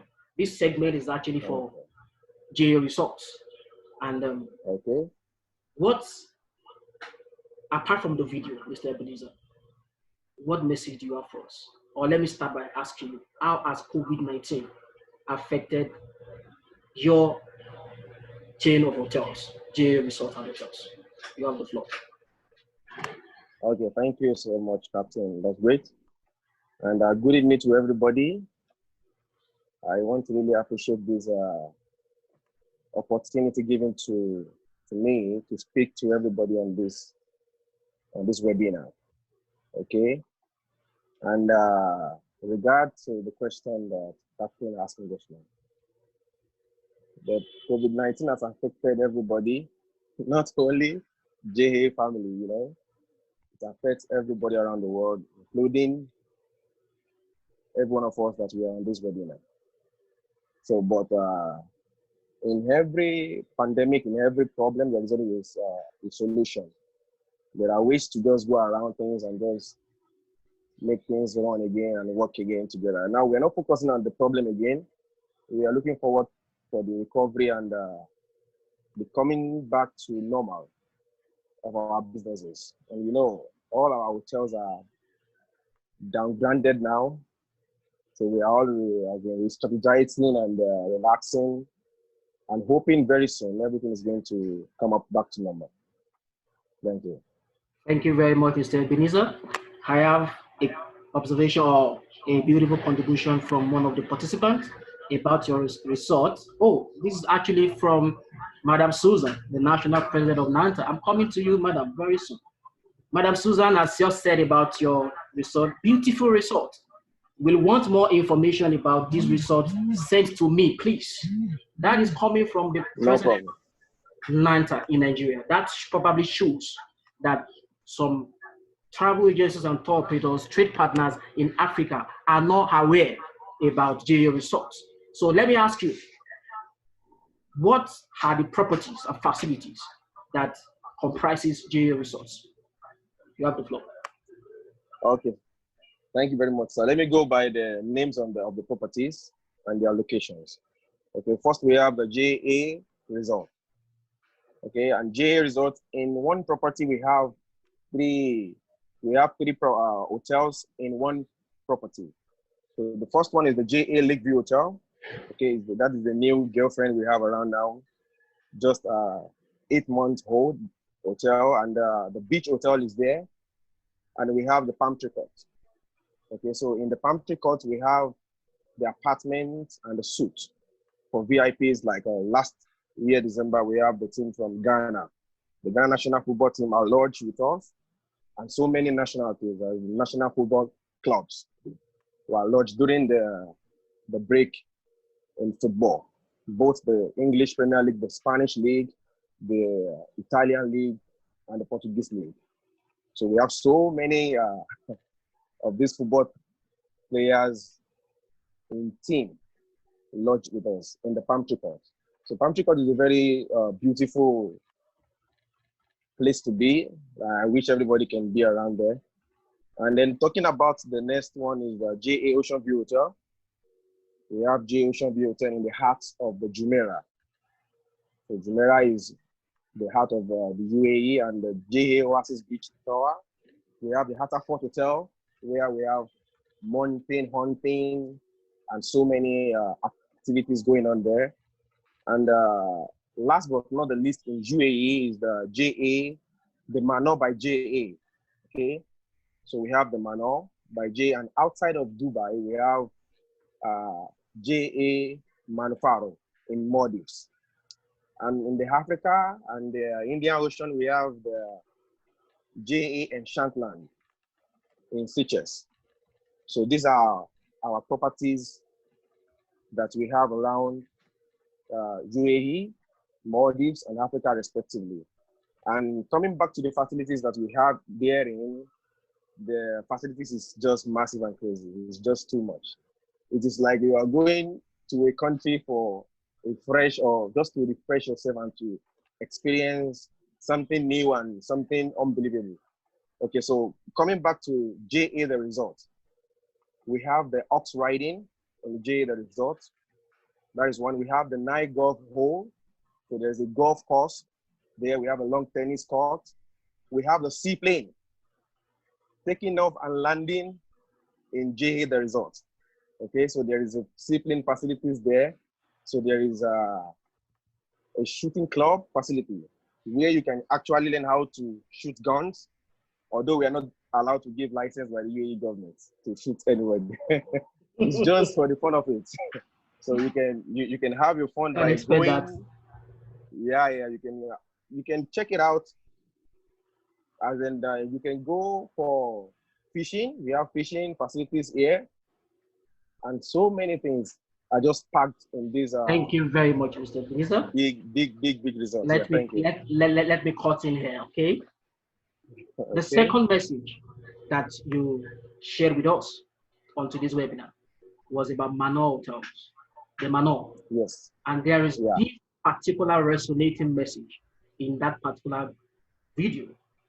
We are ready when you are ready. Mr. Ebenezer, can you please enlighten my participants on what exactly that message means? Please, you have the floor. Thank you, Captain. Oh, that's a nice one. You know, we are always ready when you're ready. And this take me back to the last the management meeting that we had. And there are so many things, you know, going on in the results. So for Manor, and not only for Manor, for all our properties in UAE, we are starting a disinfectant system now to clean everything and everywhere in the resort. Okay, both for the resort and for other properties that we have in the UAE. So cleaning of the proper housekeeping, proper sanitization, disinfectant, and everything is just ongoing right now. So we are always ready when you are ready. And this statement goes to everybody. You know, now the UAE has unlocked the system and everybody is allowed to go around. The metro station is working, the bus station is working, and everything literally in UAE is working now, partially. Like what we are waiting for now in JA Resort is the airport to be open. And once the airport is open, we are back to our businesses. Okay, but now, right now, people who are in the UAE or our guests who are unable to go out of UAE, we are always ready for them. We have them here. Thank you. Thank you very much, Mr. Ebenezer, for that wonderful time and wonderful message from JR Resort. We are ready when you are ready. And I want to believe that every one of my participants too, we are also ready to patronize JR Resorts. And I want to use this time to inform Mr. Agbeyi Sunday. Mr. Agbeyi Sunday dropped a contribution on the platform saying that he has noticed that we never mentioned Rwanda Air on board the airlines that will participate at next week's webinar. I want to say that that was not the omission of oversight. Apologies for that. So Mr. Agbeyi Sunday, I've dropped an email address for you. The email address, official email address that you can use to contact us at Tourism Business Success is tourismbusinesssuccess@gmail.com. Send us an email. So let me reiterate and inform my participants that are just joining. Next week, we are going to be having another webinar edition for focus on African airlines and GDS companies. And these 3 airlines, or plus 1 now, making 4. South African Airways, followed by AWA of Ghana, followed by Ethiopia Airlines, and now Rwanda Air will be on board. We have written to Sabre and Amadeus to bring them on board. We're expecting them to be back. If there is a representative of Amadeus or Sabre in Africa on this platform, please notify now so that we can be able to formalize bringing you for next week. Participant, get ready. The whole of May is packed for these conversations to kick off. Now, I am currently going to bring on Madam Susan. Madam Susan, are you ready? Thank you very much, Mr. Ebenezer, for that message. If you have any question for Mr. Ebenezer, I can see Mrs. Bim Sola for Basel Travels asking me to reintroduce the speaker. Yes, I got a question. Let me quickly respond to that. The guest speaker or the panelist who has just spoken now is Mr. Ebenezer Akomolafe from J Resorts and Hotel. So I hope you got that. He is going to be with us for the entire webinar. And like I said, if there's any other tour operator, travel agency, DMC, hotel chain, you want to sponsor a message on this webinar to the world, to the entire Africa, please send us an email at tourismbusinesssuccess@gmail.com. Madam Susan, are you ready?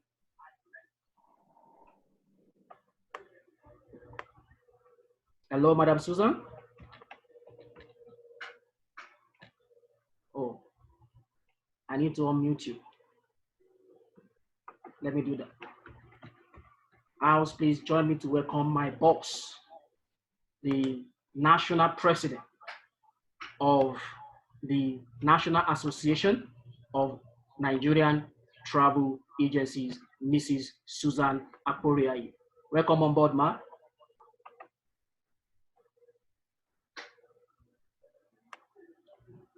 We can't hear you, ma.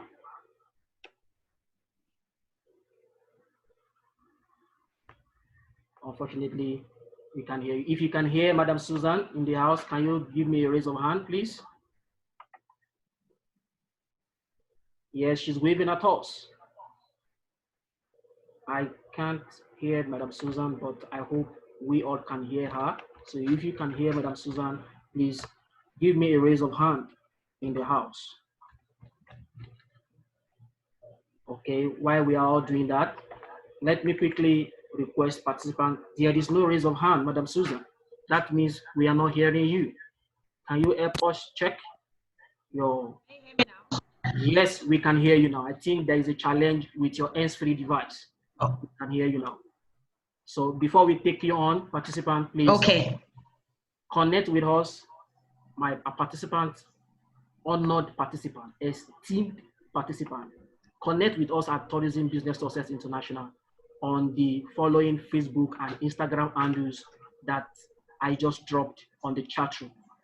Connect with us, like, share, and visit us on Instagram. Check our YouTube channel also at Tourism Business Success International. Madam Susan, Mr. Rahil, before he left the room during his presentation, unexpectedly, surprisingly said his advice to trade partners in Africa is to look at domestic tourism. Madam Susan, are you surprised at that submission? And what do you say to that? Oh, no, I'm not. You know I'm not, because I'm always a promoter of local tourism, anytime, any day. I believe when I was here last week, you know, one of the strong things I kept talking about was for us to look inward and start pushing for local tourism. I did say last week that, just like Mr. Rahim said, to be honest, it's quite correct. It's going to take time for these things to pick up. Business travelers, yes, will be having trickles of that, but leisure travelers, definitely nothing's going to happen. Probably in December, we'll start seeing trickles of that next year. But at the meantime, what do? We have to look inwards. I mean, I asking me that question, you know, I'm 110% in support of looking forward, looking inward. My colleagues will say, oh, what do we do about the issues that we have in Nigeria, looking at what's in Nigeria? And I tell them, guess what? I mean, there are issues everywhere. We can always walk around something within what we have. I have been in a tourist location somewhere in Africa that throughout the entire journey was a very bumpy drive, very bad road. Oh, my body was aching by the time we got there. But guess what? By the time we got to that destination, we all forgot about the bad road that we went through, and we had a lovely time. So that's what I'm talking about. I mean, if that particular location was hidden to the world because of the bad road, or they were probably waiting for the government to come and do the road before they start marketing that place, nobody will be making money from it. But they did not wait. Guess what? The bad road was part of the tourism, was part of the experience. So I'm so happy Mr. Raihi was not here last week when I said it, and he just said exactly the same thing I said. So I'm also here to encourage our members in Nigeria. It can be better than that. For you to start making some kind of income, pending when the international world is ready. You cannot make any income if you don't look inwards. We just have to find a way around it. That's a message collaborating with Mr. Rahia said to all the members in Nigeria. Thank you very much, Madam Susan. Now, this question coming next to you will not be only applicable to travel agencies and tour operators in Nigeria, but to all travel agencies, tour operators joining me on this platform, joining my beautiful, wonderful panel on this platform all over Africa. Madam Susan, how do we handle our customers' agitations, fears, repeated requests for refunds, especially when it has to do with cancelled visas from UAE and hotels that have refused to respond to emails? What should we tell them? Because our customers are on our necks. Madam Susan, what is your advice for all of us? Okay, that's why what you're doing is very good, because what I advise our members this period is the time for us to log in and get all the information we can get. Because by the time business goes back to normal, our customers will be bombarding us left, right, and center with so many questions. The bookings has been kept on hold, hotel bookings, tour packages, flight tickets, flight itinerary. There'll be a lot of questions coming left, right, and center. So this period, that's why I must really appreciate your team for what they're doing, because bringing this platform gives us opportunity to have access to information. And I'm also happy you said that the video recording will be sent to all of us. So for us to be able to handle the anxiety, the anxiousness, and the nervousness of our clients because they don't know what to do, we need to keep ourselves informed. We need to be involved in a lot of webinars going on everywhere. I'm happy that in UAE, we're speaking about UAE now, different hotels have been having product training on webinars. They've been doing that for 2 weeks now, different day, different hotel, Hilton, Jumeirah, just name it. They've been coming on board. And that's their own way of letting their clients know what their plans are. And the opportunity to ask questions, what do I do about my canceled bookings? Partners were able to do that. So the best way to be able to handle that situation, that anxious client of yours, is to equip yourself with information. Every tour operator, travel agent, partner should be glued to any online webinars, Zoom meetings, Skype meeting, Instagram. Every opportunity you have, get plugged in. Get plugged in. Like when Rahi was talking, I learned a lot of things. At least I learned something about the 5 years visa. And when Mr. Cavano was also talking, I learned for the first time, even though I've been in this industry for over 16 years, wow, the difference between freelance visa and resident visa. You see, learning is one thing that, I mean, you can't stop having. We always learn. No matter how much you have known, if you get involved with a training, with a seminar, there's one thing you will learn and go back with. So that is my advice for you. Don't be afraid. I mean, don't be scared. Your customers definitely will come on you with series of questions. Let it not scare you. Just get yourself equipped, plugged in. Every opportunity that you have, plug in, equip yourself with information so that you can get ready for your clients. Immediately they start asking, you start giving them the answers. For me, any of my partner that I've not gotten any information about, I send them a mail. I'm getting a lot of information from this, but I've not heard anything from you guys. What are your plans? What is going on? Because I need to start talking to my clients immediately. Everything comes down and work begins. So that would be my advice. Thank you very much. Very resonating message.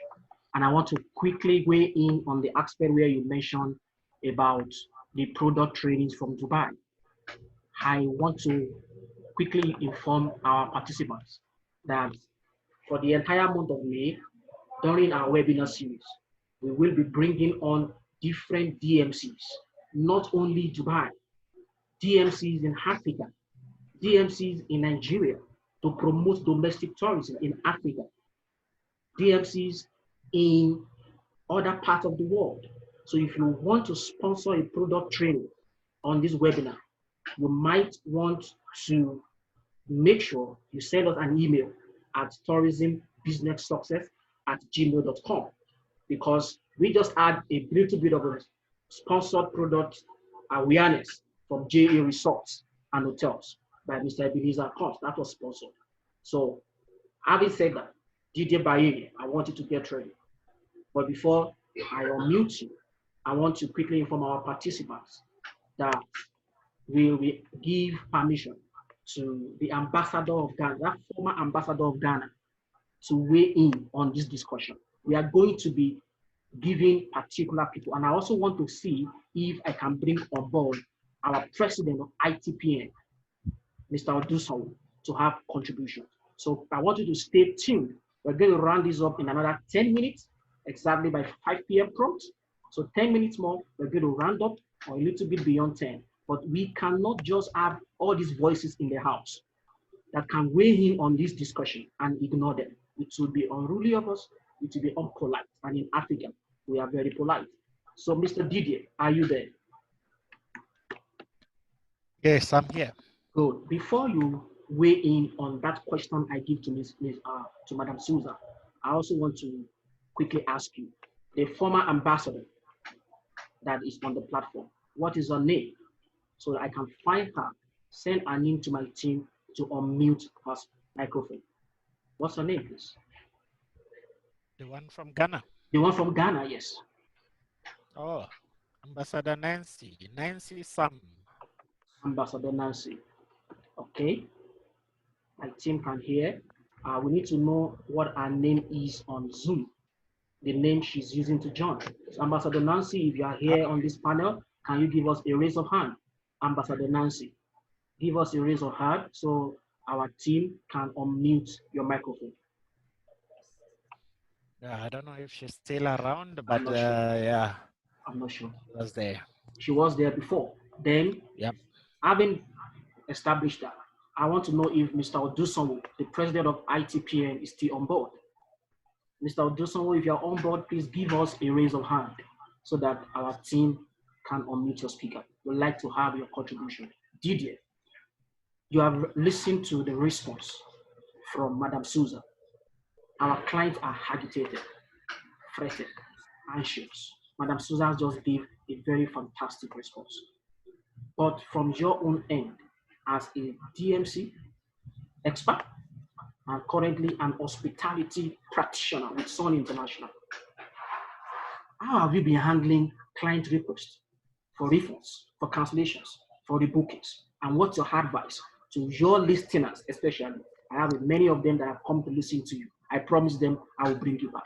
What do you tell them? How should they handle their clients' complaints and agitations? Thank you. You have the floor.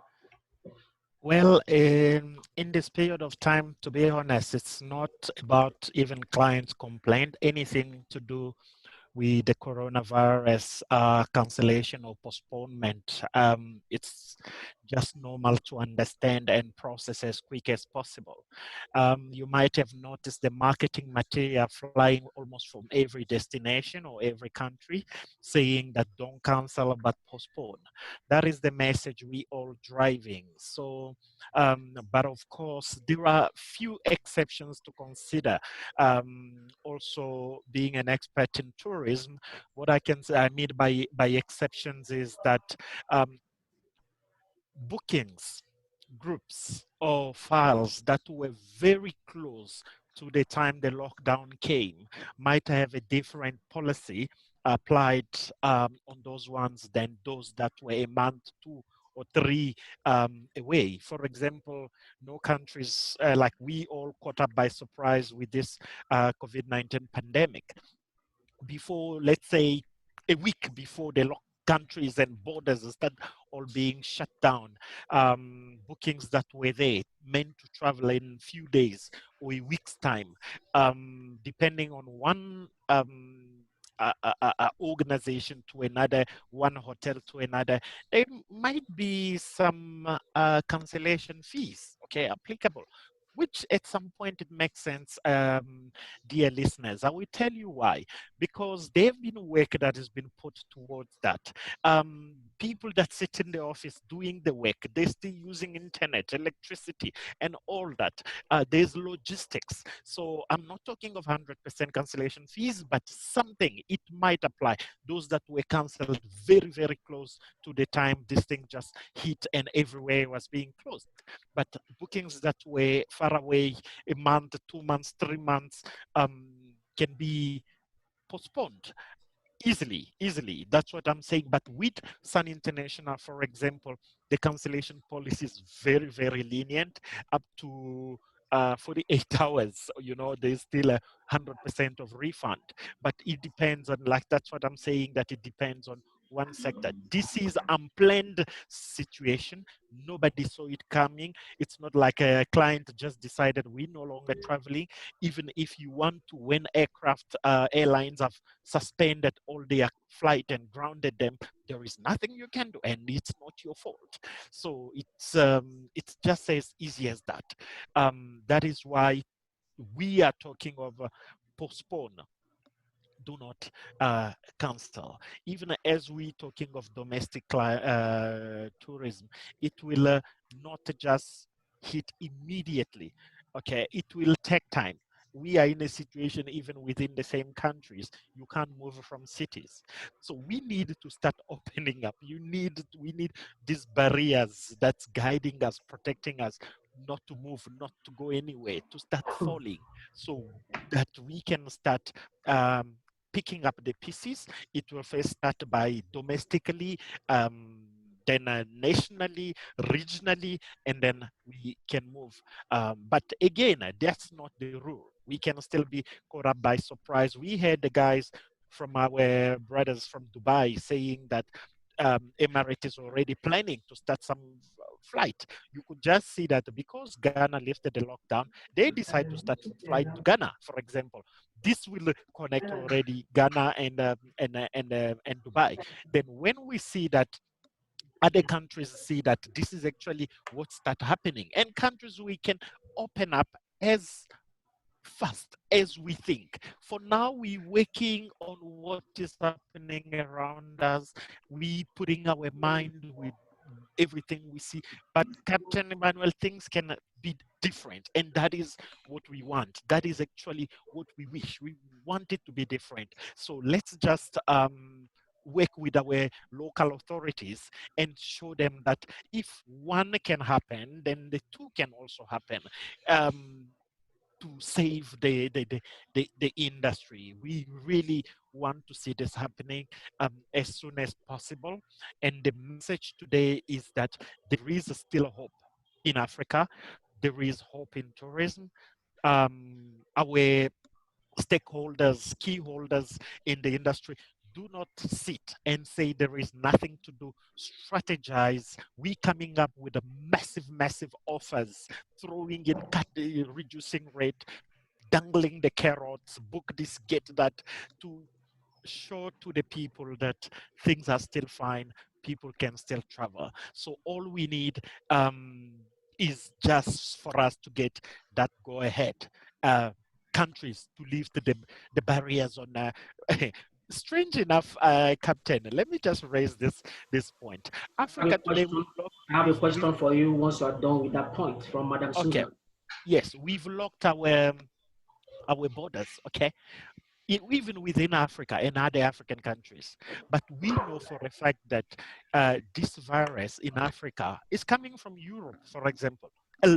Europe has, I used to call it, when the numbers, countries in Africa start counting cases, I used to call them the official sponsors of COVID-19. We got more cases from Europe. Okay, not from any other African countries. What about just an idea? Let's just start as Africa, okay? We have countries like Tanzania. Tanzania is not on lockdown. Tanzania is not on curfew. Tanzania is life, business as usual, okay? And we have Madagascar. Madagascar with the Artemisia plant, which you might have heard. Since last week, it's been more than a week now, they've not recorded a single case of new case since they distributed this. So we can actually see that this thing, we can move with it and can be treated like any other flu. Okay, maybe I should get to your question before I could continue. Yes, Didier, I was planning to stop you already, but that was very valid points you were making. But this question is actually directed to you, or let me say to Sun International, and it's from Madam Susan. She is asking that, will there be some incentives for your regular guests and new guests to encourage traveling? Incentives like she was specific. Incentives like discounted rates or free nights. And I can see her smiling right now.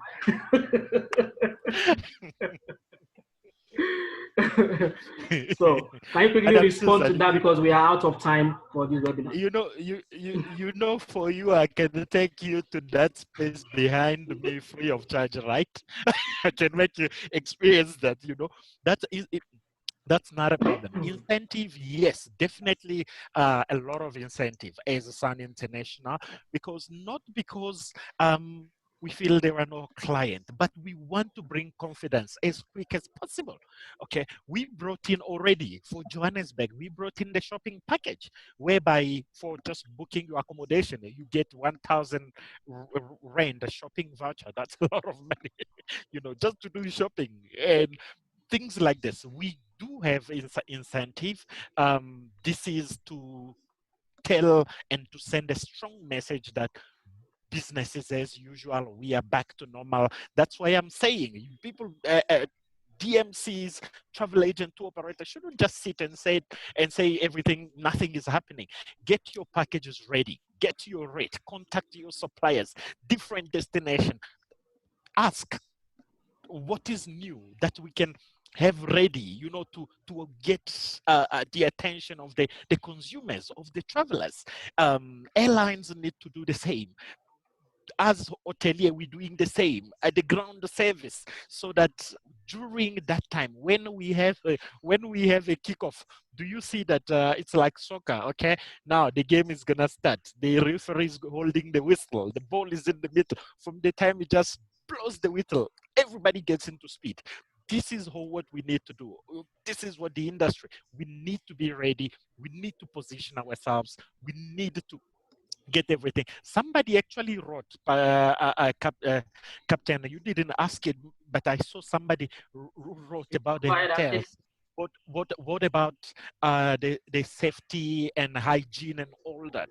I guess last time I touched on it. For us, all the hotel is being sanitized, clean, spring cleaning, okay, because there was a problem, but because of the weight of the COVID-19.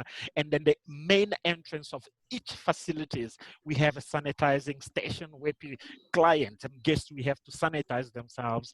The chairs in the restaurant will have to be spaced. Instead of, for example, a table that could seat 6 people, we now sit 4, so that there's 1 meter distance, and things like this. Reduce on a buffet, and then have a counter with a glass where people will actually place their orders, instead of picking or people lining up on the buffet. So these are things that will already improve, so that we don't have clients as close as possible. These are the things we're implementing in our hotel. For example, to make the place safe. And we also telling the authority maybe to adopt a system whereby at the airports, where there is a testing station, a proper testing station for passengers before they board the flight. That's very, very important. So you can see that it's the industry is ready, but the authorities are the ones holding us back at this point. Okay, it is the authorities of the countries, those that have a say on the borders, those that have a say on the flight, those that have a say on different things. So yeah, Thank you very so much, Mr. we DJ. need to we need just to get that go ahead. That's why I'm saying we are ready. Dear partners, get ready, inquire, get the offers, then we will all be good to go. Thank you very much, DJ Barry of Sun International. That was fantastic response. Now I'm going to be bringing on my panelists to give their closing remarks. It's already past 5 p.m.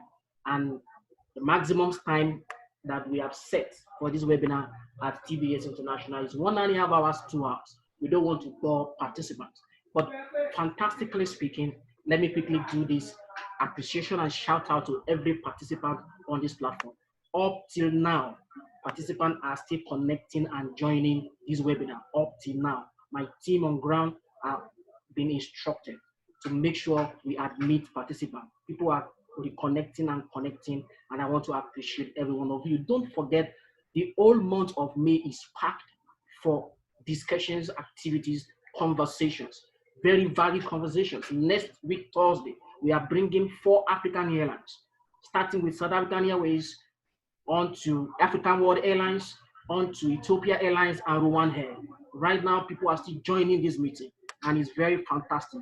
Don't miss next week edition on focus on African airlines and GDS companies. If there's anyone on this panel this evening, you have a representative of Amadeus or Sabre.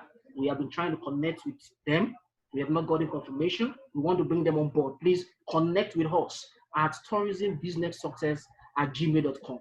You can contact any of my panelists also. Please don't miss the month of May. It's packed full. First week in May, we have focus on African airlines and GDS companies. Next, following will be focused on the future of MICE in Africa. Following immediately, we are going to be looking on the single African air travel market. And the next one will be focused on airports in Africa and air traffic services. And I was asking my team to roll it on the screen so that we can all see, so that nobody's going to miss. Also, on the 19th of May, we're going to be having a product training webinar on virtual tourism from a domestic virtual tour operator in Nigeria. I'm not going to give the name until we get to that time. So participants, don't miss the next webinar. We will begin to roll out the registration links for these webinars for the month of May. Madam Susan has said that the response, the equipment you can give to yourself to be able to respond and take on your particular clients is to arm yourself with information. Go after webinars. And I want to appreciate her for giving us that encouragement, for bringing this together. We're going to do this until we are through with this COVID-19 season. And like I said, we're going to bring in on board different products, travel and tourism products for training on this platform. The one that is coming up next immediately is Virtual Tourism Masterclass. On virtual tourism, our business can never be as usual, it can never be remain the same. So virtual tourism is something we can actually take advantage of. And now is the time to equip ourselves with knowledge. At TBS International, we will be bringing every week to you conversations as we have highlighted and given you our calendar. Make sure to connect, make sure to register. Don't forget to check us out on Facebook, on Twitter, on Instagram, and on our YouTube channel. This video will be definitely sent to everybody's email. If you registered for this webinar, you will get it. This is a 2-hour, 20-minute conversation. You can imagine. And my panelists have been wonderful. House, wherever you are, can you give a round of applause to our team of panelists today as I begin to unmute them one after the other to give their closing remarks. Wonderful. Beautiful, beautiful contributions from everybody. Didier, you are raising up your hand. Time is probably not our friend at this time, but Didier is raising up his hand. So Didier, we're going to have you. 1 minute, okay? 1 minute. Hello. Yeah. Thanks, Captain Emmanuel. What I wanted to say is that we also want to hear. We want to get the feedback from the travel agent, tour operators. What are clients saying? This is very important. We need to know what are the expectations, what are their concerns and worries. If we can get that, it will also be great. Not just us sharing our view of what's happening, but we want to know what the travelers are thinking about this whole situation. So we can get it through the DMC's travel agent and tour operators. Thank you very much, Didier, for bringing that up. We need your feedback. My esteemed, respected participants, send us your feedback to our Facebook page, to our Instagram handle, to our email address, to our YouTube channel. This video will be live on YouTube in 48 hours, I promise you. And don't forget that we are going to be having Didier, we're going to be having Madam Susan, we're going to be having airlines and GDS companies having a conversation next week. Send us your contributions. We want to know how the valuable information we've been rolling out on this platform has been affecting you positively. And let us know, I think what Didier is actually trying to say is that let us know if there is a topic of conversation that you would like us to bring home that we are not looking at. Give us your feedback. And now I'm going to bring on my representative from Jebel Ali Resort, Mr. Ebenezer Akons, to give us his final remarks as we close this powerful webinar for today. Mr. Ebenezer Akons, you have the floor. Just 1 minute, 60 seconds. I want to appreciate everybody for this wonderful time and for sharing together, because, you know, in sharing, we learn so many things and we grow so quickly. But my advice to everybody is to strategize again, because the market is going to open very soon. And then what we have prepared now is what we have to unleash. So see you at the top. Be safe and keep your family safe. And then I'm waiting to welcome everybody back to Dubai, or in Dubai anytime. Just feel free to let me know when you're around, so I can take you for a free tour. You're not going to pay. It's okay. Thank you, everybody, and have a good evening. Thank you very much, Mr. Ebenezer Combs. Next, can I have my representative from Incentive Connections? Mr. Kavau, are you there? Are you still with us, or has he gone to pray?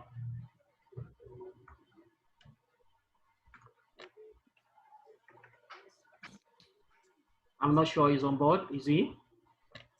Okay, Mr. Kavau is not on board. Is Mr. Rahil on the panel? Our Dubai panelists, you know, the Ramadan is ongoing, and probably they have to go for prayers. All right, in their absence, let me quickly bring on board my boss, the national president of NANTA. What is your final remarks for us? Okay, thank you very much once again, Captain Emmanuel, and well done, well done, well done on the good job that you're doing. And I pray that God will continue to strengthen you and give you more ideas on what to do and everything. For all my colleagues, I'm one person that you don't make a promise to. Mr. Ebenezer, you better wait for me. You have said, see you at the top. And you have made a promise, I will draw down on that promise. Dide, my brother, you know now.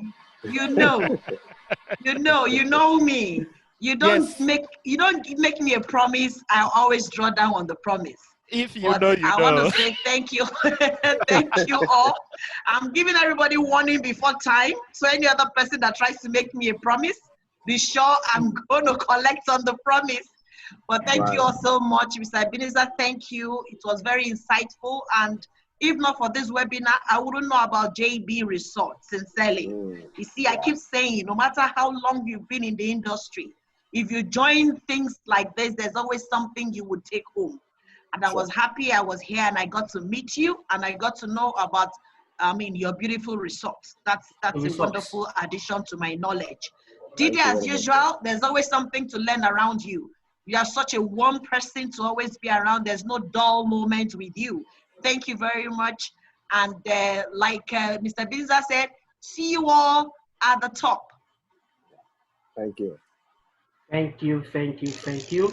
I have just been informed that Mr. Melvin Kavau from Incentive Connection Tourism went to pray, but their representatives in Abuja, Ngozi, our popular Ngozi, probably would like to say something on his behalf. Ngozi, are you there?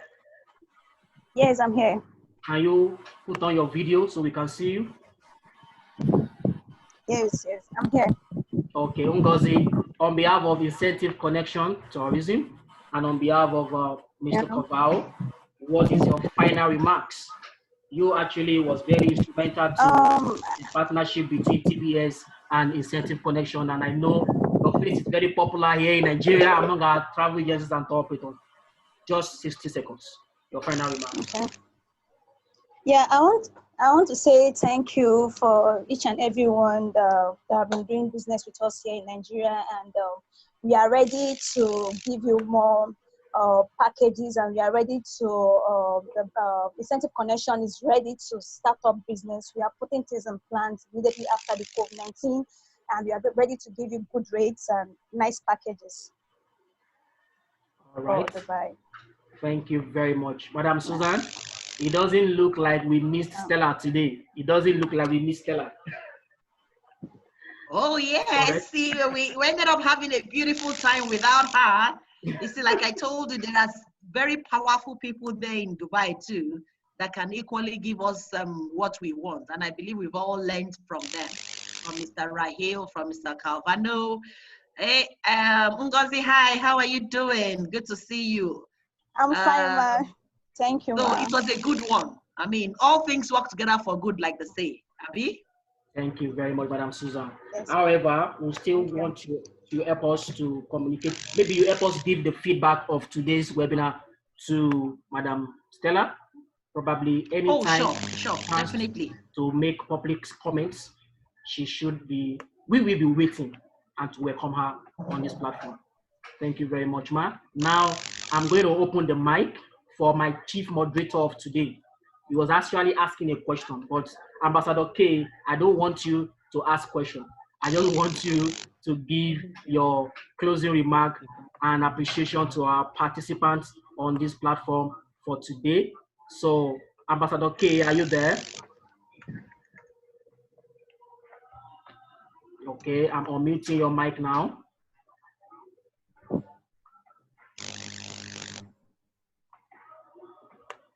Are you still driving as usual? Madam Susan, it doesn't look like this guy is going to listen to instruction to stay at home. He does not. He's always driving. No, why is always driving too? I don't really understand. But is he ready to take? Okay, he's just informed me that his mic is off. All right, I'm going to unmute you now. Your mic is actually not off. Your mic is on. Please. Okay. So, okay, yes. you made on. My closing remark is just to thank the organizer of this wonderful webinar, which I happen to be one of them. And I want to once again thank all our panelists for their wonderful submission. And Please, can you give us your video? Give us your video. Let us see you driving. Well for showing up. Yeah, we want to My see you. video is on. My video is on. So I want to thank all the panelists for their wonderful submission, as well as all the participants from all over the world and Africa. Then I want to again thank Chief Odusowo that just breathed in. I placed a call to him, so he told me that he got the information very late and he decided to just breathe in, and he has given one or two little things. That the next webinar, he will try to join us and give his support. So I want to finally thank every one of us for our participation. And I assure you that the next webinar will be so great and so insightful, just like this. Thank you, and bye for now. Thank you very much. That's my chief moderator, Ambassador K, Vice President of NANTA Abuja Zone. Finally,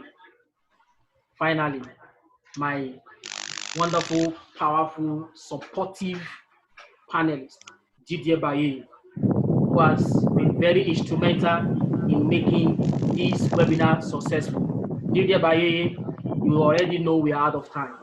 So what is your final closing remark for this webinar today? Thank you so much, Captain Emmanuel and everyone else.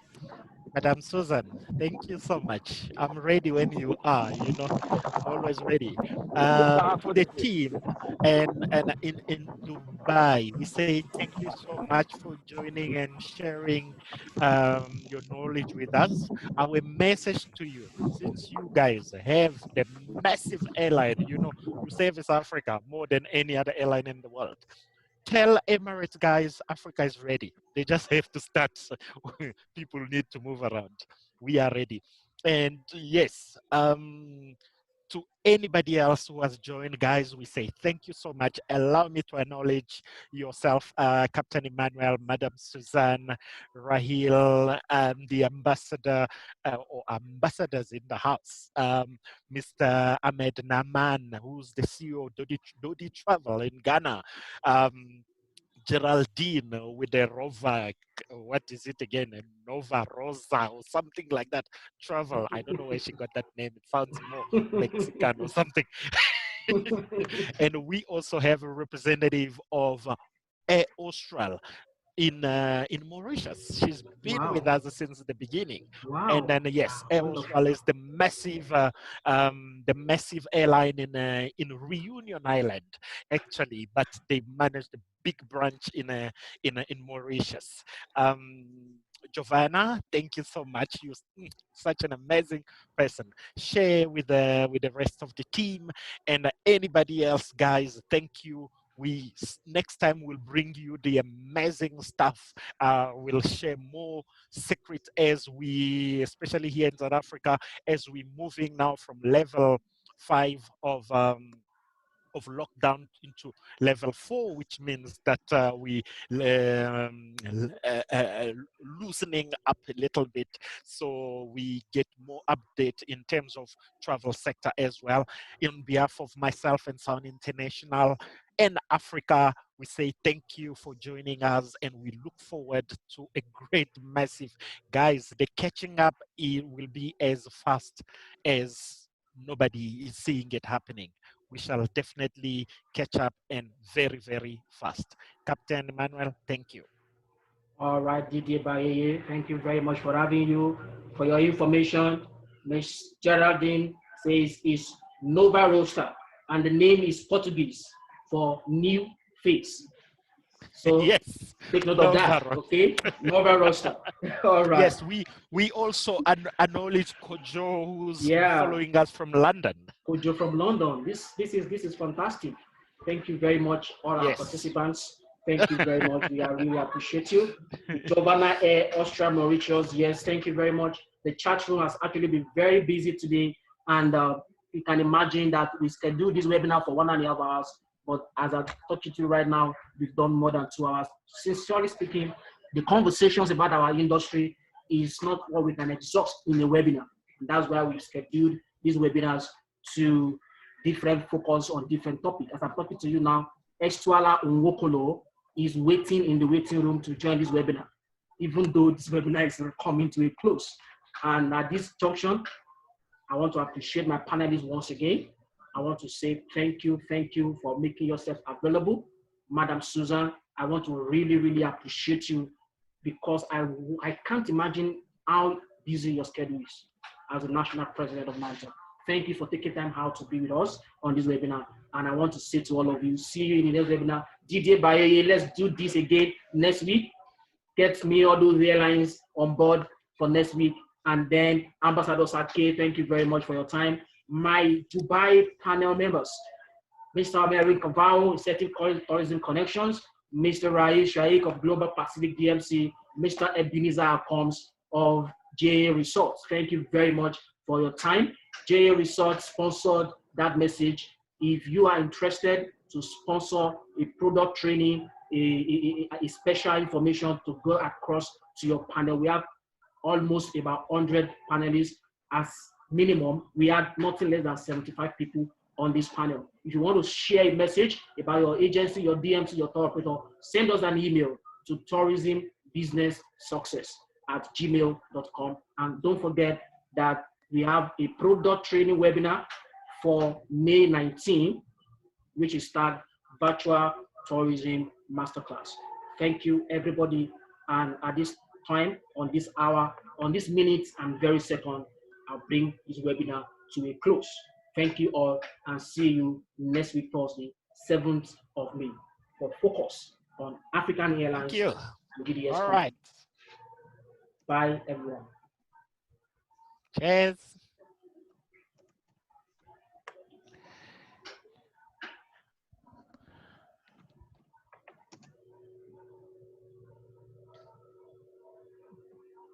Beautiful submissions in the chat room. Thank you all. I appreciate you.